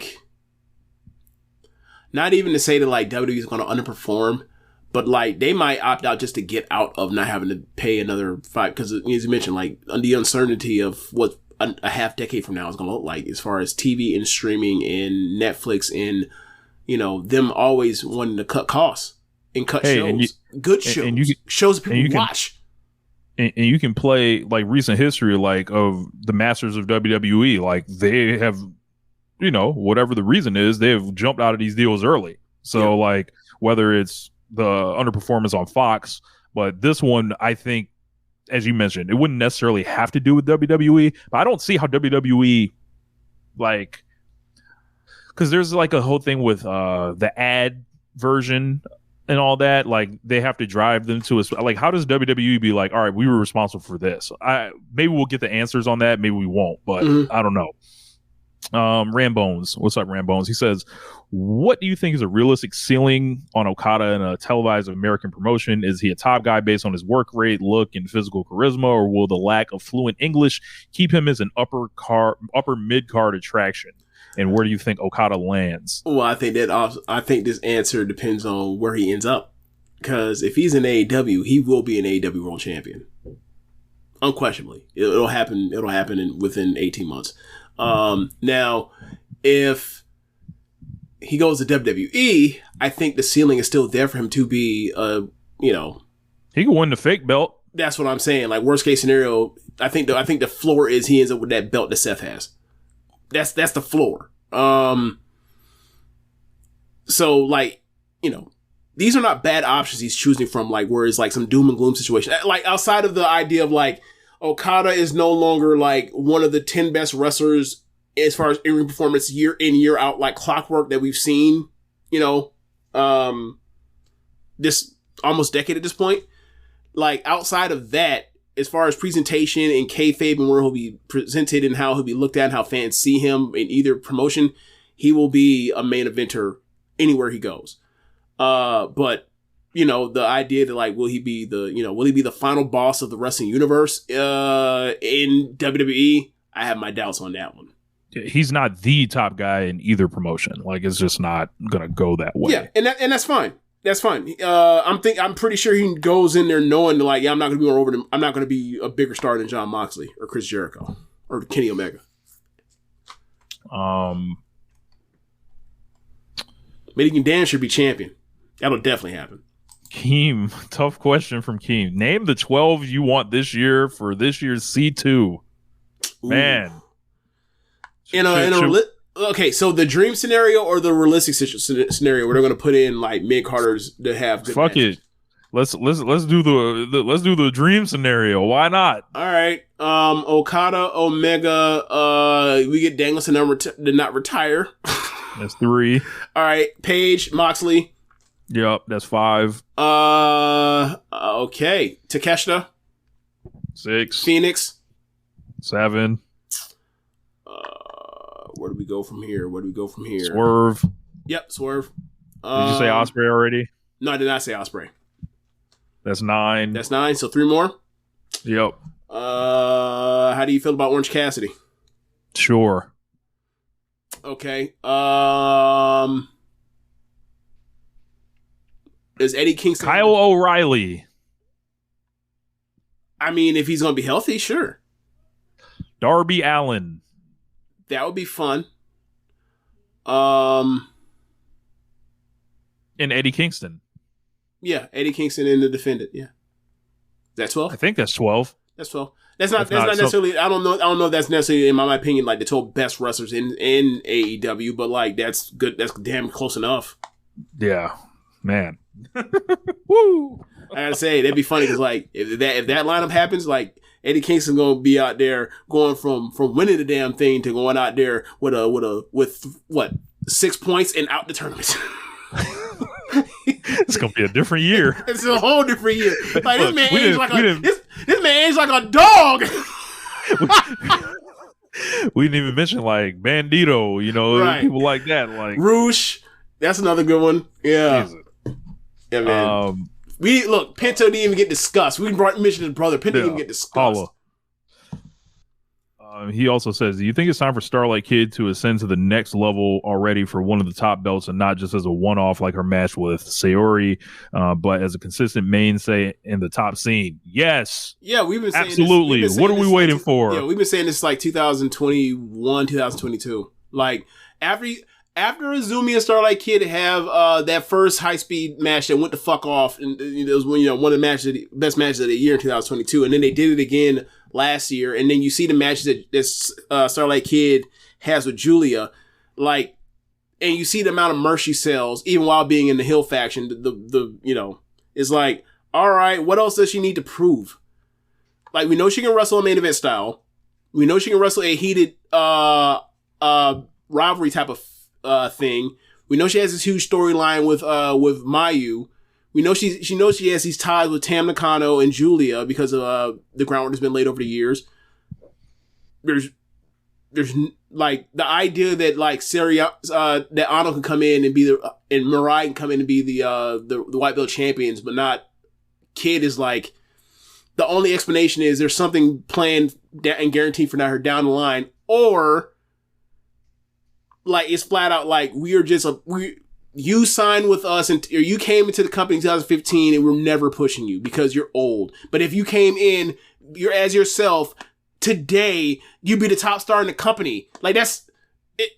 You know what I'm saying? Like it's one of those where it's like, all right, so just like Hazuki, Kid, Azumi, like it's never happening. Momo is never happening for you. Even though if like you were on the outside and you were the same person with the same set of skills, we will push you to the moon because like, if you tell me for a Joshi promotion, like who we rather push, Suzuki or Starlight Kid, I'm taking Starlight Kid. I think Suzu's a better worker than Kid, but Starlight Kid is better at aside from the ass kicking part. So it's one of those. Like she'll be the champion eventually, or we'll have to look back and be like, what the fuck was Rossi doing over these past 5 years? Yeah, I would be shocked if she didn't get some type of elevation to come soon because it's like, it's time, man. Like they went through the teenage years. She turns 23 this year. Yeah, like she's like, it's been fucking time. This is like asking if Sasha Banks should be getting pushed in like 2015. It's like, yes, motherfucker. Like what are we waiting for? Who's in her way? Like, yeah. Like, right. I've been racking my brain on like what some of the explanations for like why this is. Like, is this a size thing where it's like Starlight Kid, Azumi, and Natsupoi, like especially Natsupoi and the junior heavyweights? Yeah, are they treated as juniors? Like they're too small. Like if you're 5 foot flat or you're 4'11", you are therefore deemed too small to be, the champion. Like, and the cutoff line is basically like Io and Tam and Kyrie. Mm-hmm. And there might be something to that because, like, I don't, they small. I mean, no disrespect. Like they fight like they scrap like dogs, especially Poi. But like maybe there's something got to get on the gas. Get on the gas. It's not a gas. Because look, also Starlight Kid also when it comes to it, like she has filled out an upper body. Like she got big arms, all that kind of shit now. Like. It's just a height thing. I think a part of it. I think it's a part of the height thing. I think it's a lot of it is we've had this toy in the shelf, or we've had this toy like in the treasure chest for forever. I've lost some of the initial like infatuation with it. And like I think it's a bunch of different factors, but it's like it is what it is as far as her star power and the level that she delivers when she's asked to deliver at when the bell rings at semi-main event or main event level. Like it proves in the pudding. She should have already been at this level, right? So that's what it is for me. Is like her, Poi, Azumi, they all should have been in Hazuki. They all should have been in this mix at some point, and they fell out of favor for whatever reason. And obviously it'll be different combination why it hasn't worked for them at some point. But like at a certain point, like Starlight Kid has to break through. Otherwise, what are we even doing? Right. MJF returned to take on this is from Rot. He says, if MJF returned to take on Undisputed Kingdom and Blood and Guts 6 months from now, who would you make his teammates? MJF? Yeah, that's tough because MJF has no friends. Right.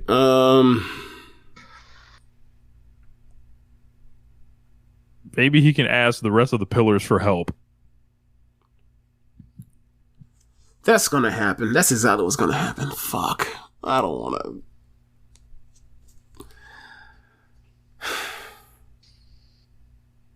God, I hate that. That's what's gonna happen. I don't want Darby helping that man ever. Like, in fact, like, yeah, I'll help you. Like, I want all to be like, yeah, we'll help you. We'll be in there. And then they all get in that cage. They all whoop his back ass. Like, they let MJF goes in first. And all of a sudden, Sammy gets in and put the stomps to his ass. Then then Jungle Boy gets in and he proceeds to put the stomps to MJF ass. Then Darby gets in and he beats that man ass with that skateboard. Yes, I know. Within an inch of his life. Yes. Surrender. Love it. And man, I getting his ass. Whooped 7-on-1. Getting like Hulk Hogan in the Black History Royal Rumble meme that always goes around. God. Yes. Yeah. Just getting destroyed. Warlord just powerbombing him over and over and over from ring to ring. I forgot about that part. Yes. Brandon Vincandia, if Seth Rollins went to AEW, where would he rank on the upper mid card to main event depth chart? As far as being presented as a upper mid card. There are so many people I would push in front of Seth Rollins. I'm not getting to that with you, Rich. I agree. Yeah. I agree. However, he's with the other company. You see what they're doing with Edge. Like he would get a shot. They would carve out time for him and try to treat him as someone special, at least in the first 3 to 6 months. Obviously, so like they would push him as a main eventer. I just think that like over time, like after 18 months. He'd be like the tippy top, either the bottom of the main event pile or the top of the mid card pile. He'd be on every pay-per-view, but like he'd be like the TNT champion. I don't think he'd ever be the AEW World Champion. No. I think I would call for the company to close if they did that. T. Jones says under. Call for the champion if he was TNT champion? Oh no! If he's a world champion. Oh yeah. Okay. I mean, I'm not calling for the look. He do better than MJF did. I don't know. Oh bullshit! I don't know because look, that man's had that belt, bro. Do we remember a match that he's had with this shit yet? Like, does he have like a signature match with this belt? Rich, we can't do that with him because we don't watch. That's not fair. I'm saying Gunther got him. Look, and they don't even let Gunther on pay-per-view. They don't let him on pay. They don't let him on pay-per-view because they're afraid of him outshining Seth Rollins. Rich, we're in a situation where I just went on a rant about Seth Rollins, like a half hour ago, because that man got injured in a match with Jinder Mahal. We are not doing these things in like a normal competently ran program or professional wrestling company. So, like, I get what you're saying, but it's like I don't think that he would be out here spinning defenses against Jinder Mahal of AEW. I just don't think that would happen. I forgot about that. Triple H, you should be bringing your ass out here to get lit on fire. For coming out here and setting up this Seth Rollins and Jinder Mahal match and having that shit be anything more than a squash just because of the shit that was created on Twitter. Led to this man getting hurt and possibly fucking up a fake main event for WrestleMania and giving a guy a fucking torn meniscus. This is AEW. People want Tony Khan thrown in a pool of fire if this happened. It's also like interesting to think about it. Like the last time Seth was put into a mini feud with somebody before he goes to his actual match, like that I can recall, that was already set up for WrestleMania, was like when Joe fucked up his knee going to WrestleMania 33. Like he just has bad looks of like wrestling these guys that like aren't really wrestling, so he can't wrestle them, so he has to wrestle someone else. Seth's gotten some bad luck, man. Obviously, we know. Look, that man's about to risk the rest of his knee for that fake WrestleMania main event. God bless him. Hey, he like it over there. That's on him. Has he resigned yet? Have you heard if he resigned yet? He has not, and I need that to hurry up and get done. As I said at the time when it came out that he was approaching free agency potentially, is like I don't want to see him anywhere else but WWE, brother. Or take it to TNA. I don't, go fight Nick Nemeth. Why we giving TNA and Nemeth so much shit? We never talk about them until just this particular week. We just throwing these jabs at them. Take it over there. Good Lord. Will Ospreay and Josh Alexander 2 was fucking phenomenal. It was like they tried to do like up for free. It's like they tried to do Kurt Angle versus AJ Styles tribute match damn near. It ruled. Okay.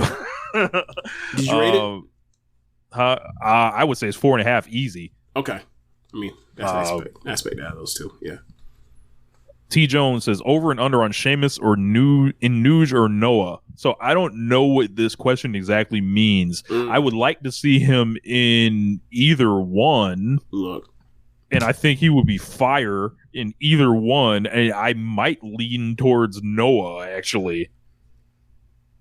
Look, I would like to see him in there versus like Go or Kano. I really would. Masa I mean, especially if Nakajima was still around. Good lord.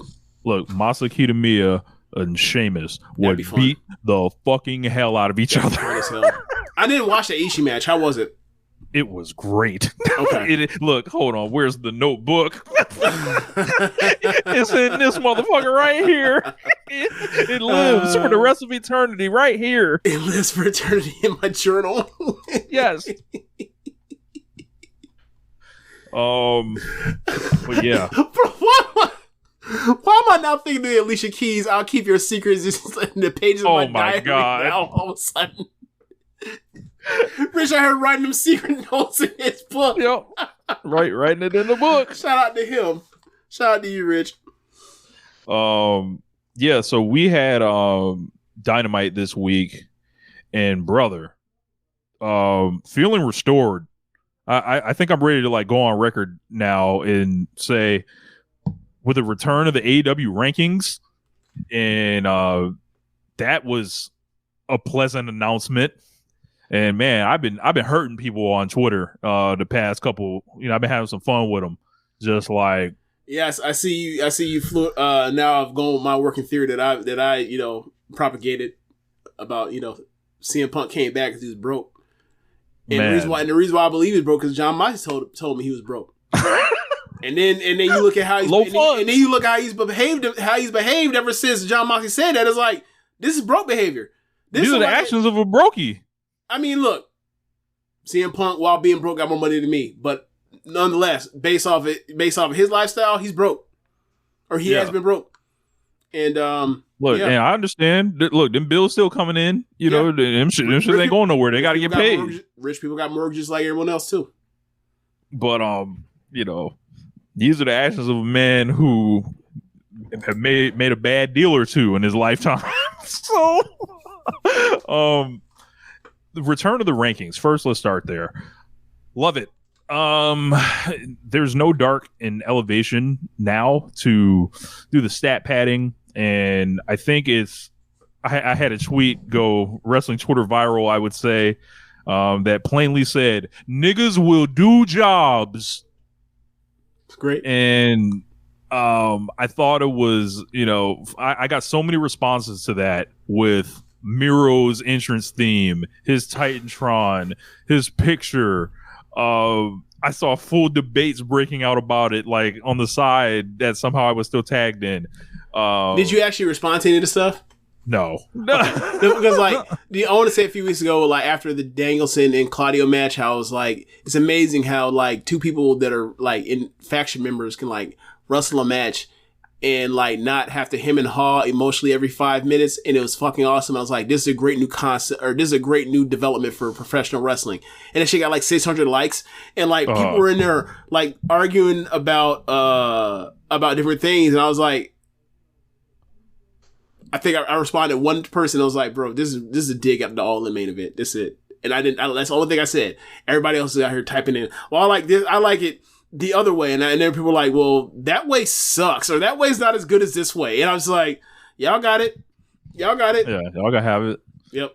But the rankings, I think the cool thing about the rankings coming back is when the hottest period of this company, the rankings were a factor. They were a great storytelling device. They were there to be argued about. James, can you name me a single poll that's ever come out in the history of polls in college basketball, football, boxing, UFC that had 100% approval across the board? Not a one. And like that is a part of polls, as a part of lists. Like when Rolling Stone comes out there and gives you their, 500 greatest albums of all time or their 100 greatest like rap albums of all time list or whatever else. It is like for engagement. It is for clicks. Like they are trying. I believe in my heart, like these people are trying to tabulate and cut and put together the best list they possibly can, but they are aware that like this list are full of whatever the panel or committee is going to be full of biases or whatever else, and it's going to come into play in an outcome, and people are going to be pissed when they look at one thing being below the other. That's how that always works. So with the rankings, like for me in particular, as a Florida State football fan, the rankings kind of matter, don't they? So yeah, man, like I'm glad it's back. Now I don't want it to be like last time when it was like the top 5 also included like the TNT title. I think at this point it just be the AEW World title, and they can figure out whatever else with the other one if they want, or they want to bring it back to include TNT title, fine, whatever. But like the thing that I like is what you mentioned. There is no darks. There are no darks to StatPad anymore. Everything will be seen on television. And I'm also going to assume at some point they'll also include Ring of Honor in this, but for the most part, it's going to be people that you see pick up these wins and losses on Saturdays and Friday nights and Saturdays on Turner. So I'm for it, as opposed to how the fuck did this person get? I was saying at the time when they were doing the stat pads, like these are just basically like blowouts versus unranked teams. Mm-hmm. Like, show me your ranked wins. These check games. Yeah. They need to drop like they need to just be like, they need to like bring another element to it. Like there needs to be like every week there needs to be a computer for this shit that automatically updates. There needs to be like its own kind of BCS system or some shit like that. Like and it doesn't, and it just needs to exist just as its own thing. Like it doesn't need to be strictly adhered to, like as far as like the one isn't wrestling the two. This is bullshit. It's like people just don't understand these things. It's a fighting fed, and it's a fake fighting fed, but it's based off the realism of there are pound for pound, or sorry, there are division rankings for these these boxing belts or whatever else, and one don't always get the title shot. Mm-hmm. Sometimes it's 3, sometimes it's 2, sometimes it's 4. Most times it's someone in the top 3. But the idea of you do that or whatever else, and like you tell the story of like, all right, you rise up the rankings, you see people building momentum, like in a way that you already can tell, like a Swerve in a Hangman Page were like headed towards the title even without the rankings. Like you watch the show, and like the thing is to help inform you. It's a extra piece of storytelling to let you know like what's coming around in the corner in a month or so. So I enjoy it if you do it well. And for me, people got to not be marks too, like to be like, you know, and that goes to the people backstage. To be like, oh, you know, my record says this, like, bro, it's gonna like curb a lot of the apprehension to doing jobs, like, because this thing doesn't work if you don't do jobs. Like the promotion doesn't work, so like it adds stakes for every match. Every match matters. There's not just like, oh, this is on the show, that's happening, whatever. Like it seems like, okay, somebody's trying to get in position somewhere, like, right. And also like depending on if this is for just the AEW World title in the men's division, or if this is for, you know, the international title, the Triple Crown, whatever. Like if this is for multiple things, you can all set paths for multiple people, like in the run up to TV defenses and whatever else. Like there'll still be eliminator matches, of course.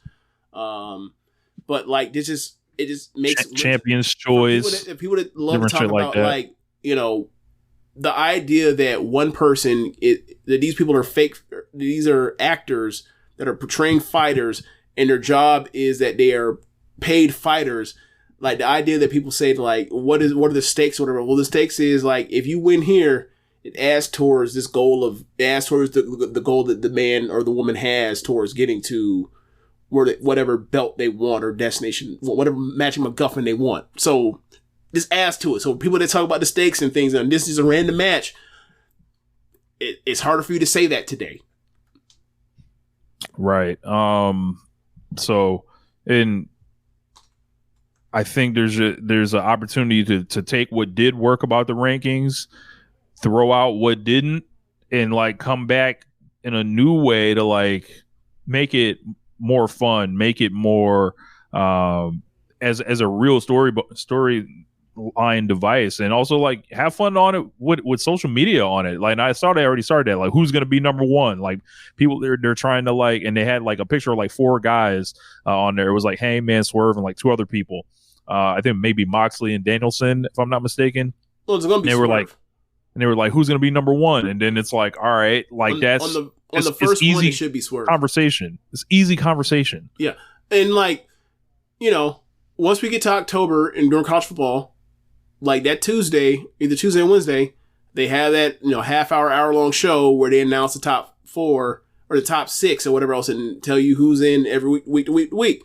Well, like I'm not saying necessarily you have to have the show, but I'm saying like the ranking thing is the intrigue of that grabs millions of people to watch that particular show. Like the ranking should be able to be an intrigue plot to make you to watch like this particular show. Is like, all right, this person number 4, they're facing, someone that's won, 4 times in a row or won every match in like the last 2 months, whatever else. Like whoever wins this could like jump to top 3 and get a title shot. Like this helps the storytelling if you're doing it well. They can also do something like challenge for your number.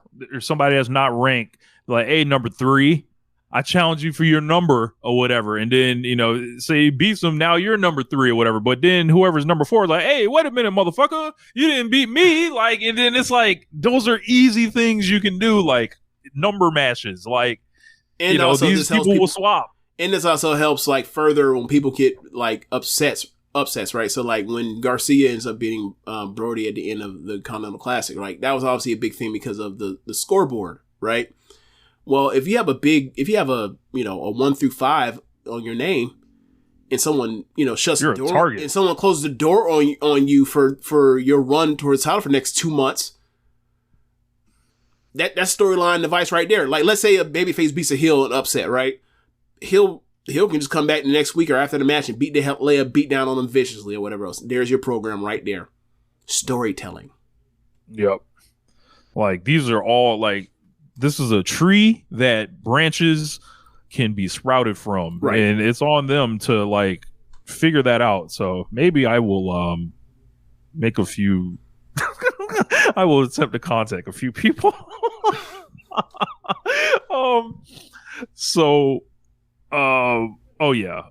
Zekamaki says, Rich and James, can we finally get people to stop the cap on punts collisions like they were this generational period of TV?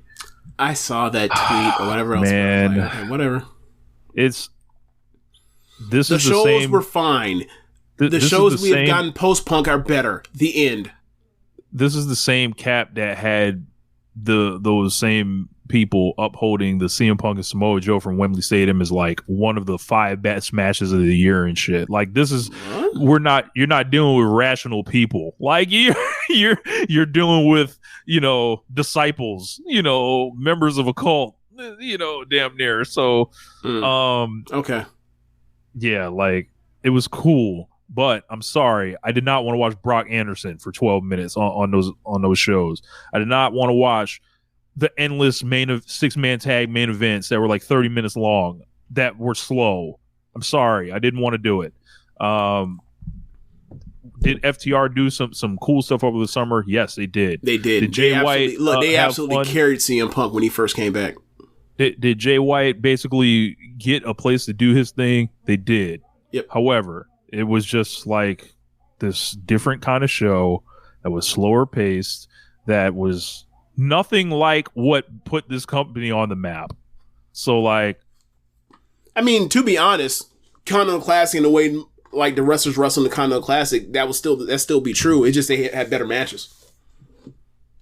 And they had better matches. Like, if you have better matches and actually competitive matches, opposed to like, squash 75% matches. Squashes, and you have maybe 2 competitive matches for over 2 hours, like, they've just changed, they tweaked the format just a little bit. You still get your slow, hard-hitting wrestling on Saturdays. So, like, the style isn't the problem. It was the part where it's like, these are uncompetitive matches for the most part. And, like, why is... the stars are not on the show. Hold on. And why is the biggest star in the company wrestling Ricky Starks?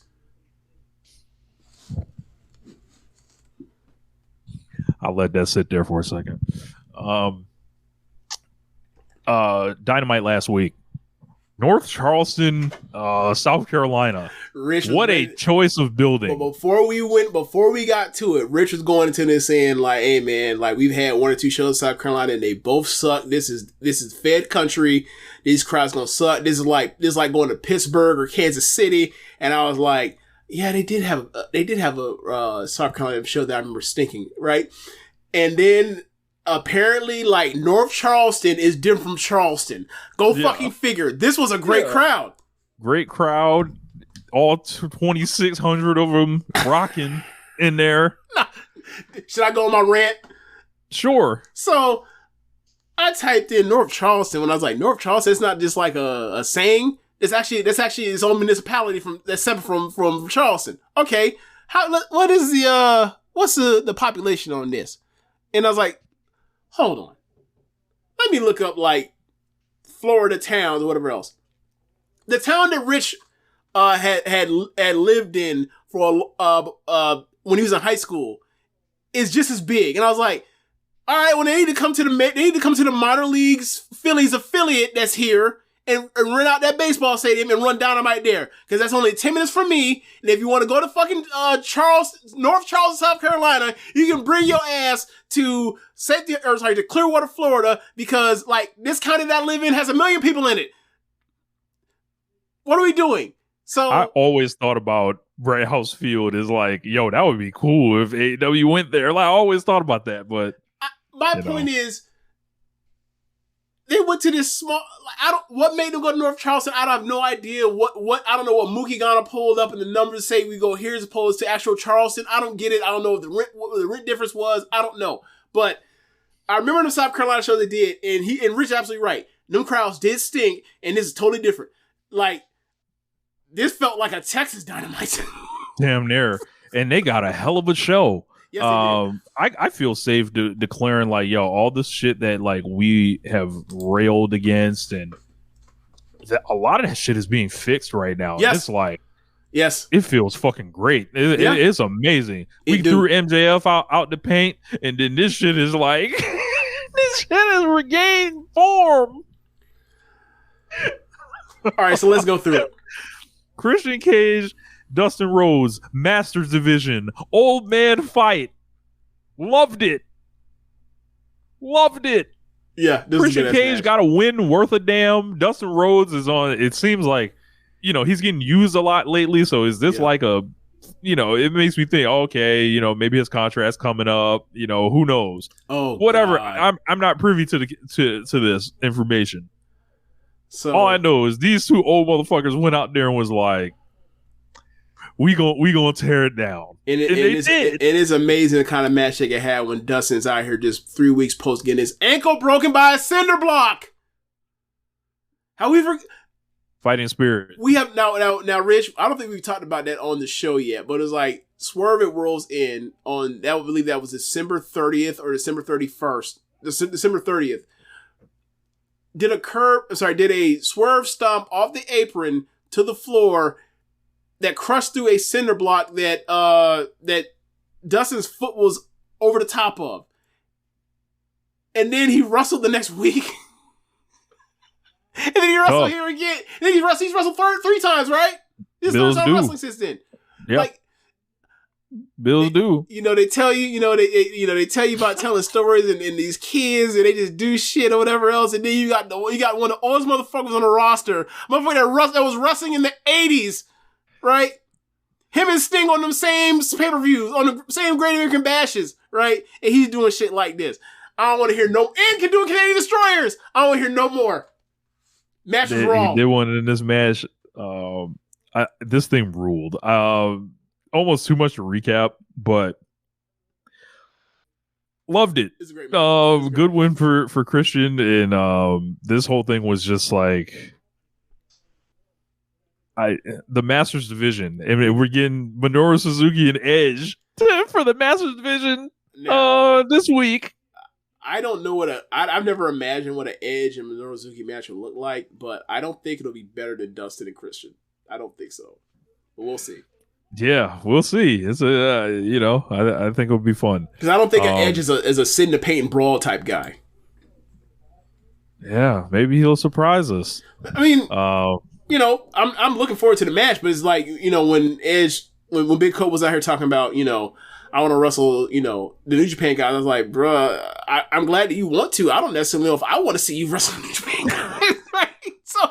So yeah, man, like, he mentioned the Okada thing. Look, did Big Cope have insider information? Did he know that the Rainmaker's on the way? Who knows? Look, he don't even got to go to Japan to do it now. Look, never mind. Go ahead. Renee was backstage with Swerve. Said he'd be foolish to not be paying attention to the main event. Of course, the main event was Hook and Samoa Joe. He's focused on the world belt now that the C2 is over. He was the talk of the tournament. Renee then brought up Hangman, and then Swerve, like, he went from smiling to like not smiling no more, and that shit was funny. I love it. That's real hate. Like, you ruined my mood by bringing this motherfucker's name up. Yo, he said Paige, he beat Roger Strong, Claudio, JD Drake. And he said even if the heavens opened up and God himself came down, Hangman would have a chance, but he still lost to me. So twice. That was a hard line. I fucking loved it. I was like, bro, this man is a great that Page guy. He's a great wrestler. I beat him twice. There is no discussion. There's no debate. I'm number one contender, not him. Yeah, whose house? Swerve's house. Then Renee was backstage with Jericho, asking where him and Sammy go from here after losing their belts. Jericho said they only lost because of Hobbs and Takeshita. He said his win over Takeshita a month ago in Japan doesn't mean as much as it used to, so now he's going to seek and destroy Takeshita's ass. Then all of a sudden, Matt Sydal walked in the screen, and he knows that he said, hey, this ain't the Chris Jericho that I know. He said, maybe you need to get in there with somebody that you beat in the past, like me. Jericho said we can run it on Rampage. It's kind of weird how they set that up. So I'm assuming Jericho beat that man, but did he like take turns running back and forth the commentary? That would be funny if he did. That would be funny if he did commentary over the match. Like, get him, Chris. They wouldn't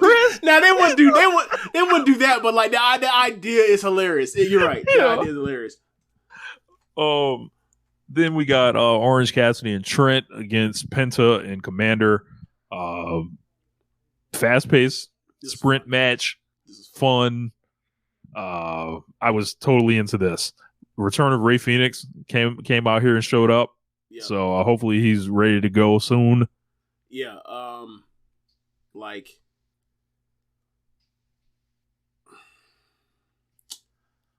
I wonder if they make them a trios when Pac's not around, like Lucha Bros plus Commander, but like Commander, given what he's done since he's been with AEW, like he deserves a little something.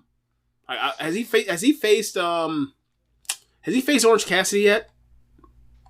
I think he has. Okay. On one of those rampages, if I'm not mistaken. Oh, okay. All right. But yeah, he's gotten better since he's been. Yes, he has. He absolutely has. He's absolutely more than just a run the ropes guy at this point. Definitely. So after that match, the Undisputed Kingdom music hits. Roger Strong and the Kingdom came out. Strong told Cassidy to take the glasses off. Question of becoming the international champion has become too much to him. He's taking tag team matches to defend the belt. Strong said the title belongs to him. He's coming for it. Cassidy said we can run it right now. Roddy took the shirt off and was like, yeah, we can, but we don't want to do that right now. You're going to wait till Revolution. So 6 weeks to set this up. Yep. I don't need a 6-week storyline between Roger Strong and Orange Cassidy. I don't either. So is he going to like face the members individually before they get there? There's going to be a lot of multi-man matches. I don't know. That's like, I understand.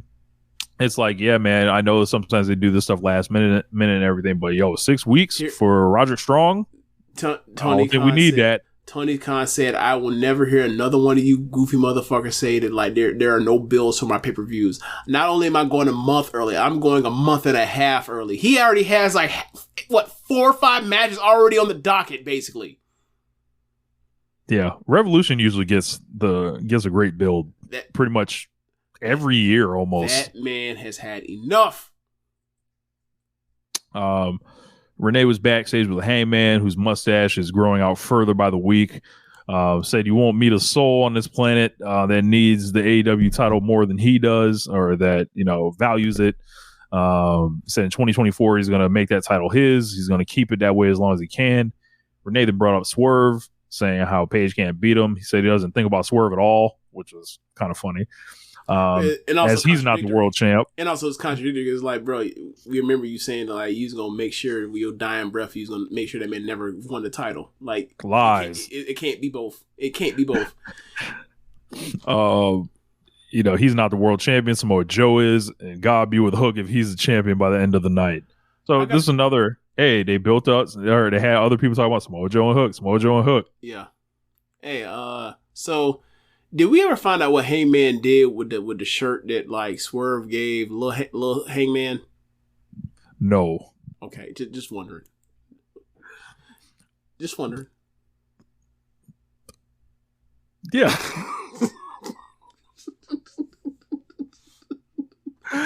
I hope it's getting worn. I hope it was put to good use.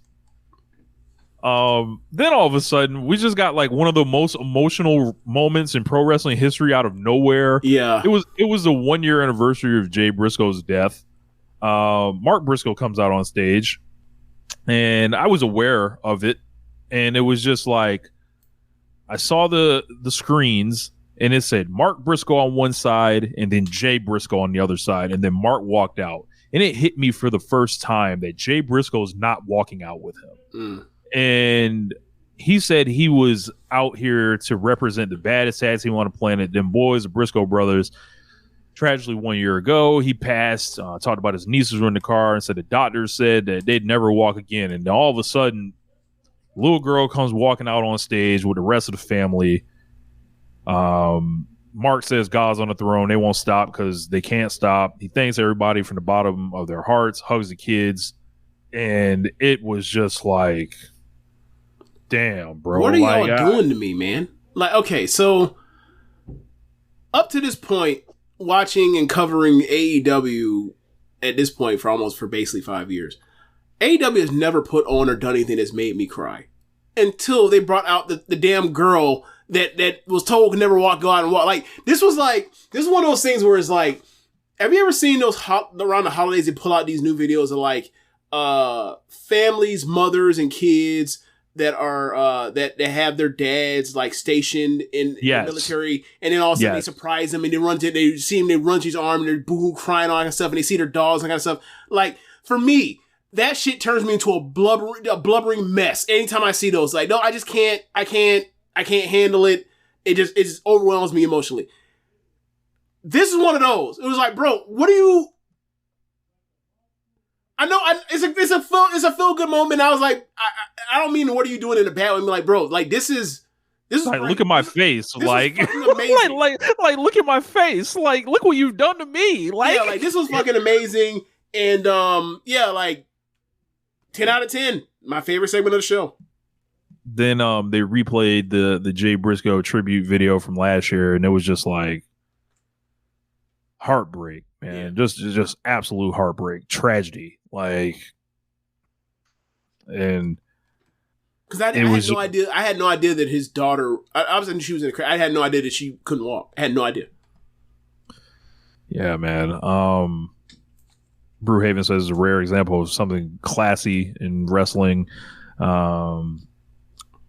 This was just there's no words to describe what this felt like watching it in the moment. You can't go back and watch this show and get that same feeling that we got watching it. We didn't know it was coming.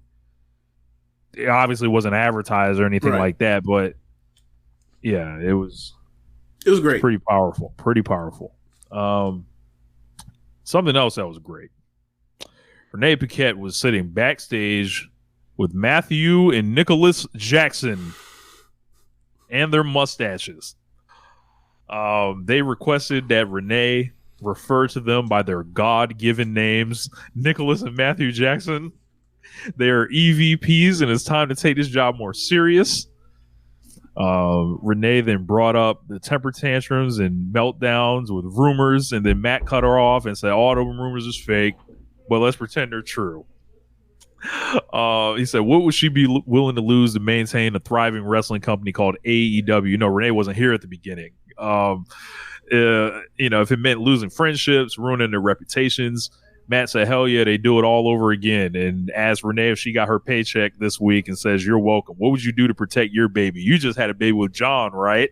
And then Matthew said they used to say something like change the world. And they were doing that until they lost their way and the culture changed and toxicity seeped in.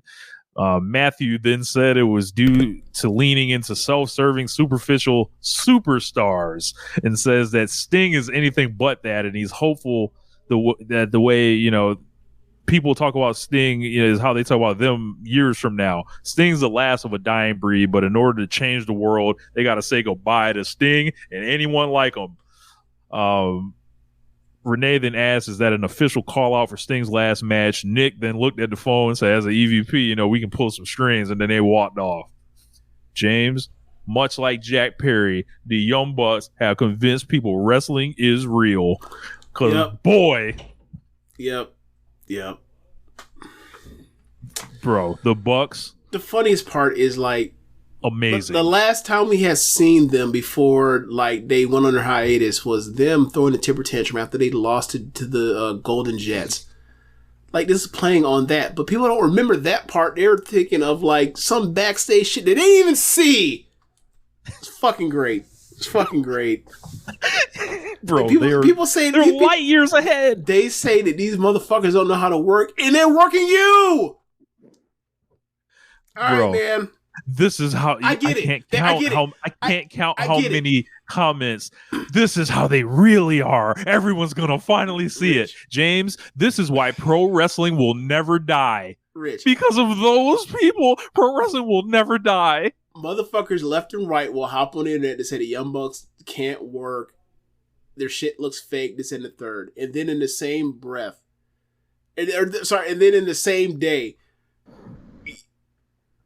they get hot over them doing this, and it's it don't matter when they get you this hot. It don't matter if the wrestling that they do in the ring looks real to you or not, because you are worked and you want them to lose. You were getting worked. You're bought in. This shit ain't about bro. They have people thinking this is them. This is the real them. Everyone's gonna see this secret that that all these people don't know. It has finally been exposed. They're exposing themselves. Rich, I'm just amazed that the Matt and Nick Jackson have found a way again to do it, and I don't think the detractors of the Young Bucks have not figured out the best thing to do is leave them alone, because when you start poking them with a stick and hitting them with something we can spin this, because they're gonna lean into it. Y'all said they did too many super kicks. They're gonna just start super kicking motherfuckers to death.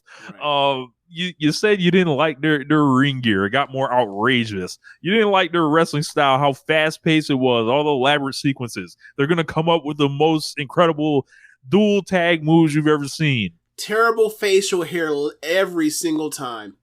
Yes, the Vince McMahon mustaches. We don't know for sure, but when we don't know for sure. But when Josh Smith from Keepin It Strong Style mentioned, I was like, that probably is what it is. That's crazy. Yeah. Yeah, man. These guys are fucking great. It's fucking hilarious. And you look at the context of what he's saying, and it's this isn't a John Moxley promo. This isn't some Hangman promo. This isn't some Swerve or Samoa Joe promo. It's a really good promo, but the reaction to it is y'all are going to look back in 2-3 years and say they not good promos. It's bro, do you remember what happened when they did this? You're forgetting. Anarchy. Yeah, man. Yeah. And also, Rich, what a percentage chance that they win? I think they should be favored to win, but I would not be shocked at all if Sting beat them. I think Sting and Darby are going to win the titles before the event, so I think the Bucks are going to win. I didn't know, but because they played like some video package, like something like noting with Sting and Darby, like noting about the tag belts and stuff like that. So I wouldn't be shocked if they picked them up like on an episode of Collision or Dynamite before then, and then it's like, okay, we'll bring these belts into it, and then the Bucks will main event for the tag titles. The Bucks will perhaps win the tag titles, retire Sting, and be the first tag team main event and all that stuff. And all the right people will get mad, and all the right people got mad on this. Jeremy sent a tweet out that caught some traction and had people swarming on his mentions. But yeah, just amazing. Like, there's so many people that are against these guys, and they're all going to get taken to the cleaners by two of the greatest workers that ever lived, Matthew and Nicholas Jackson.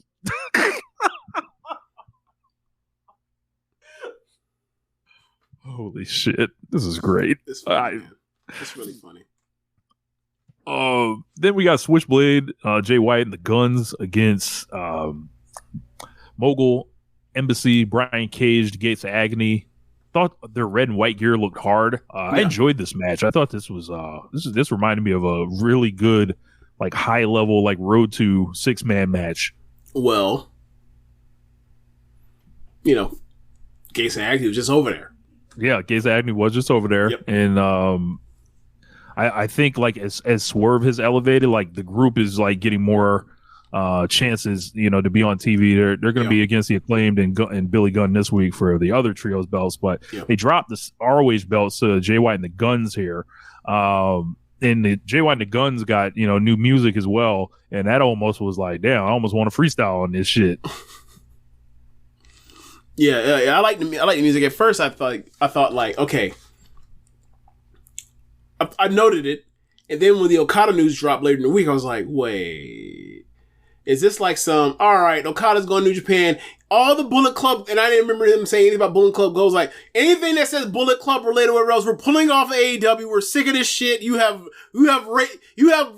taken the worst or the last one you ever gonna take from us. What else working with you? We're done with this relationship. But it's me, playing in my mind. So it's interesting to note that the music, but yeah, like, good change. Obviously, it does fit with, like, the part where it seems they're returning babyface. They're going to do the whole Gun family thing. So yeah, like, trying to be a happy ending or whatever else. And I'm sure, like, they're all gonna, get together and they're gonna fight Undisputed Kingdom, and, like, one of their first feuds get Undisputed Kingdom off the ground.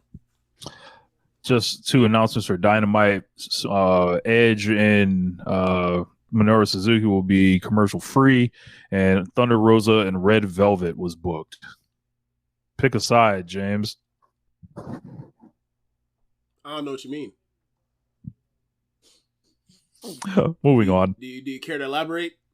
No. Okay. But Jay White and the Guns got the win. Play hard. Yes. I'll enjoy the activities. We got Adam Cole backstage. Quality match. I think Red Velvet is, like, underrated in the AEW Women's Division, and, like, Thunder Rosa is Thunder Rosa. So, like, this could be, with these Aminata matches of late, like, she's been awesome. Hey, this is not the Saraya division that we had last year. This is a lot better, and, like, even Saraya is contributing to helping push storylines forward in the AEW division. Like, things are you look everywhere and it's like things are getting better everywhere you look. It's crazy. Yeah, I saw there was good news about Kenny Omega that came out. They were saying he's been pumping full of antibiotics, and is not looking as bad as it once did. They're still reevaluating him within 7 weeks. And the decision for surgery will be made then. If he doesn't need it, he could perhaps be back much sooner than anticipated. So, best wishes goes out to Kenny. So, Brewhaven saying, Kenny, take my intestine. I'm sure, there, somebody else could volunteer, theirs. They ain't using it for Kenny.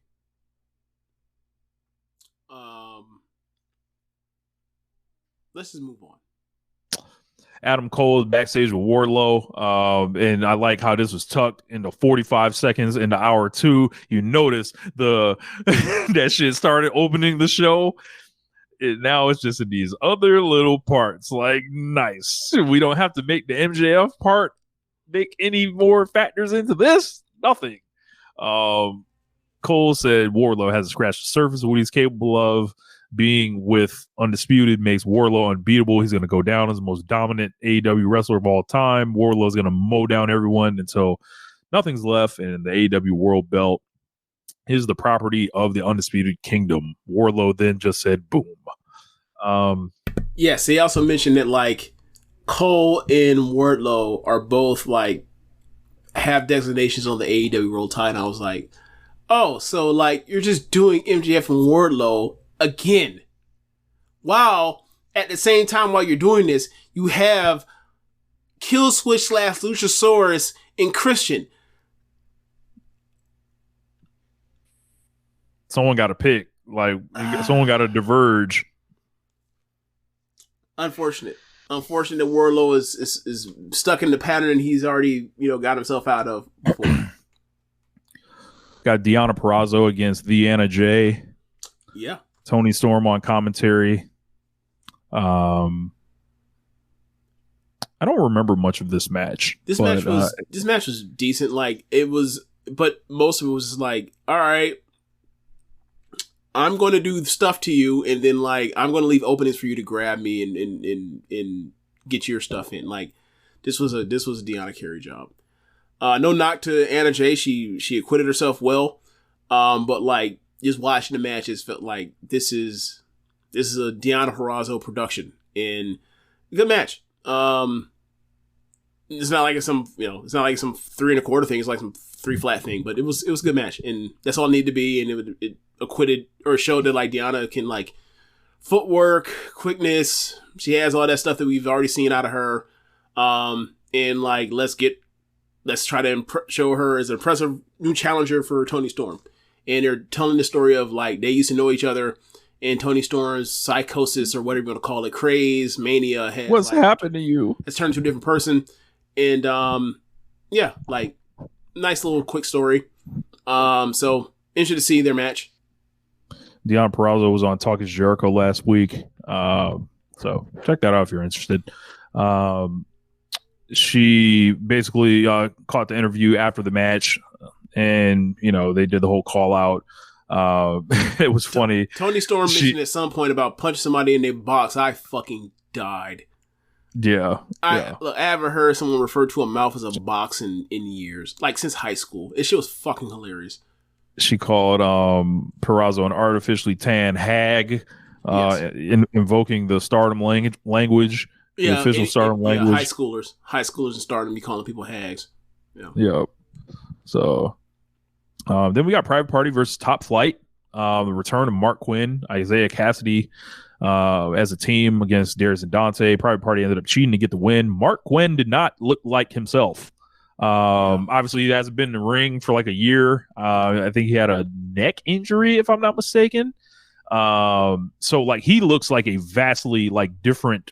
Like, he doesn't have the springs that he had. Like, some of the, like, I was watching his sequences, and I remember him doing the, just run out the ring for the dive on both directions, and he just used to jump so much higher. He was a much smaller human, period. The guy's 5 years older now. Mm-hmm. And I think it's going to take him a little while to get back into ring shape, like the rust, like, really showed here, I thought. Yeah, but I still thought that even while that happened, like, it wasn't as drastic like when Darius first came back. Yeah. So, like, this is a totally different human being right now. Like, is his career ever on a bounce back? He's better now, but it was like, whoa, this is different. So, these guys come back earlier. Just because they're cleared to wrestle does not mean they're 100% back. They're just back well enough to where, like, it won't happen again unless something bad happens. Yeah. So regular work for these guys. Like Private Party, I think, is a team that's like kind of on the clock now. Like I think Isaiah should be commended for holding it up as much as he did, and like being someone I think that fans care about. Has this great thing where he's putting these do-rags on white people's heads, and you know, bringing the respectability of do-rag History Month, you know, with him. And the funny part is, like, I remember, I think he put one on Garcia like a year ago, and I was like, "What the fuck are you doing?"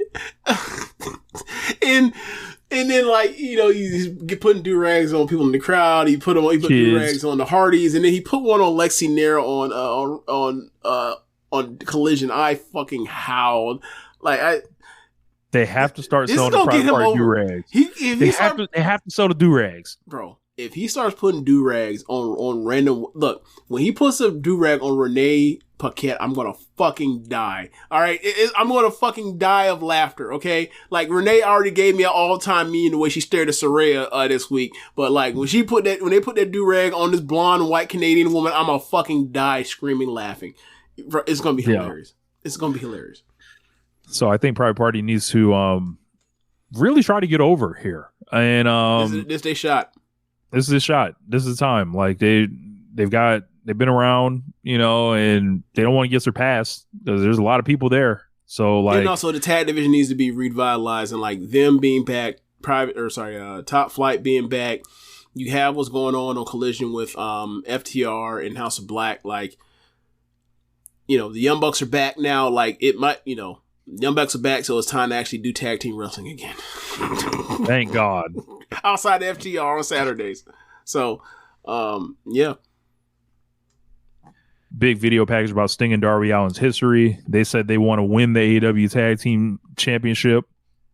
And then after that, we got Samoa Joe versus Hook. This was sensational. This was like a stand and start pumping your fists kind of match. I will say that if you were looking for me, I was looking, all right, is Hook ready to be like moved up a level? Maybe. I feel like I don't know. This was like a specifically kind of structured match. It's still a storytelling match on the awesomeness and the size difference in the, you know, it's one of those matches where it's like, all right, does that mean that he can go out there and best Super Juniors and do this? No.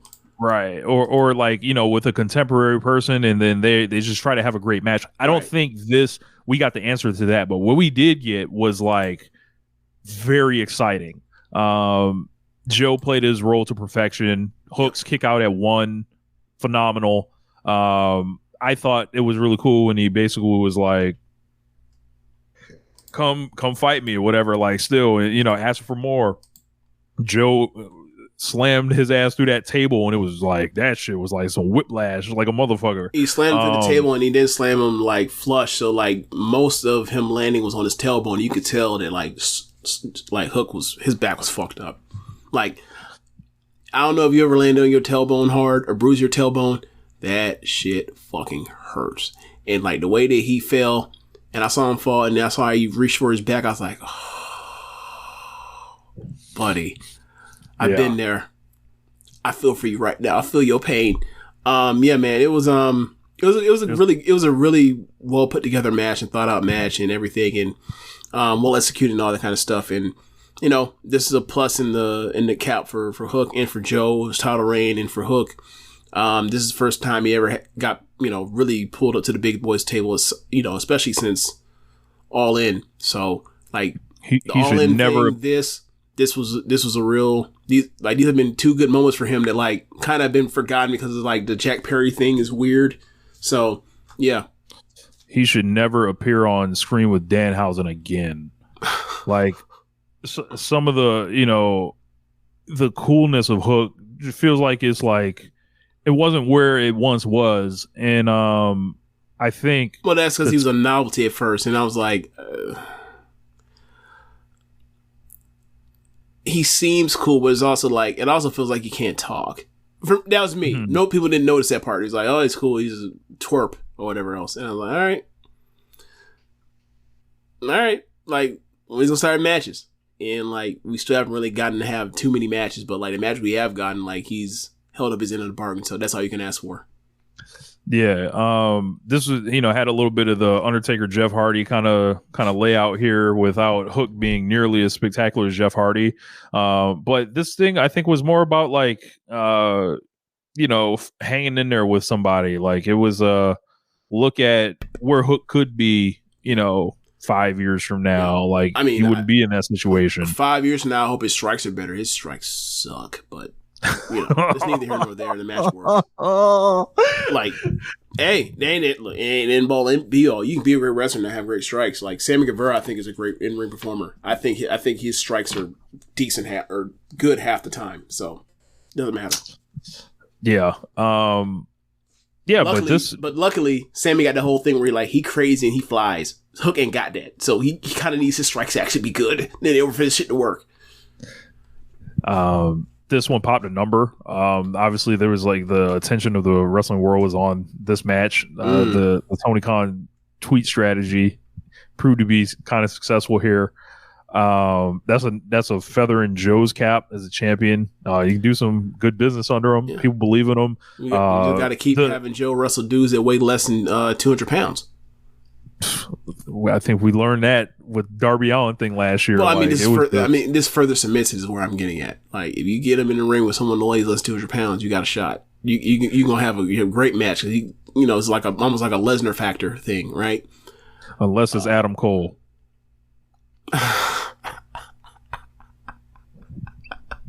You're right. You're right. You talking about the old shit, right? Yep. You talking about the old shit. Someone with no discernible athletic gifts, or Adam Cole ain't finna crash and burn bump for you. Nah, not finna happen. Yeah. Too many years as being for all that now. Nah. Yeah. You see, there's gray in that beard. Yeah. Look, CZW Adam Cole might have had some for you. Like, he'll give you bumps through the necks of chairs and shit, but like he ain't finna splat and bump. Like he ain't finna do the Sasha Banks Mayu with Tiny bumping. That ain't happening. Yeah, Hook and Joe, pretty successful. This crowd was hot all night, and I tell you, like, there's something like with I think when AEW is going well, Twitter gets hot. I think in a certain fashion, and it got hot in that fashion, and then all the the people that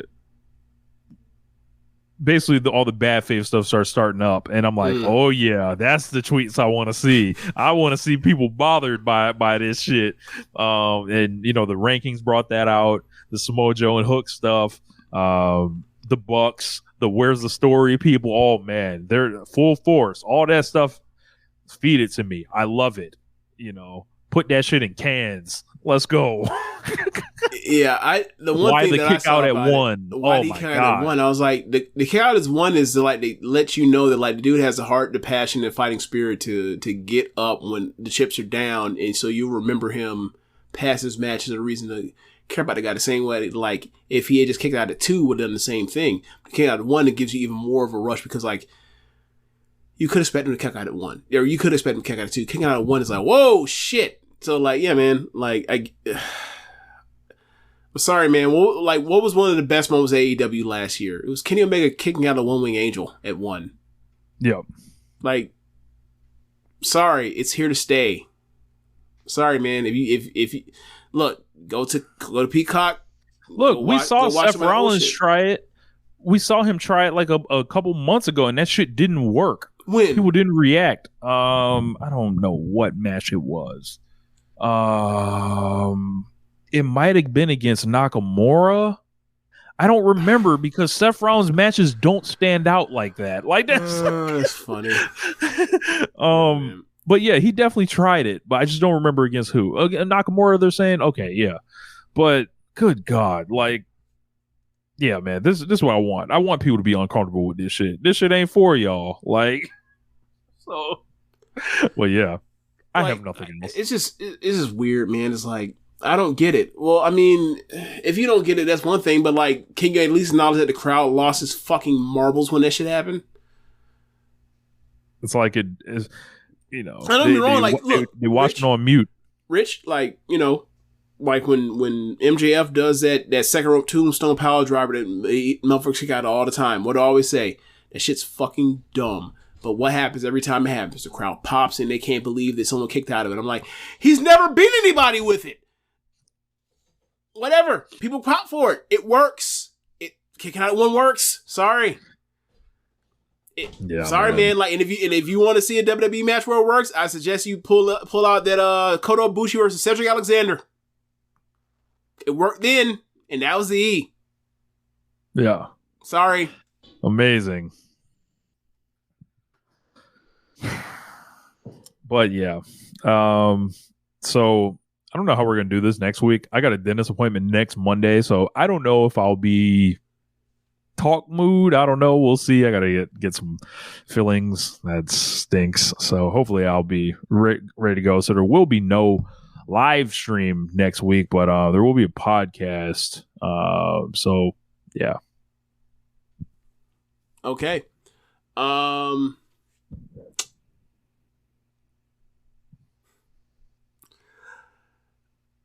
That's it to the show, y'all. Thanks for listening. Be sure to rate us on whatever app you're using to listen to this with. If you're watching from the stream, you can donate to the show by going to our podcast show notes and clicking on the link to Red Circle. And be sure to listen to other shows on the network besides One Nation Radio. You have Keepin It Strong Style.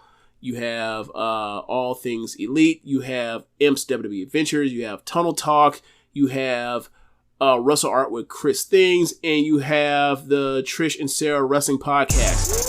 Thanks for listening, y'all. We'll be sure to get back to you guys over the weekend on whether or not Rich will be able to talk after he's been drilled in the mouth. Later, y'all.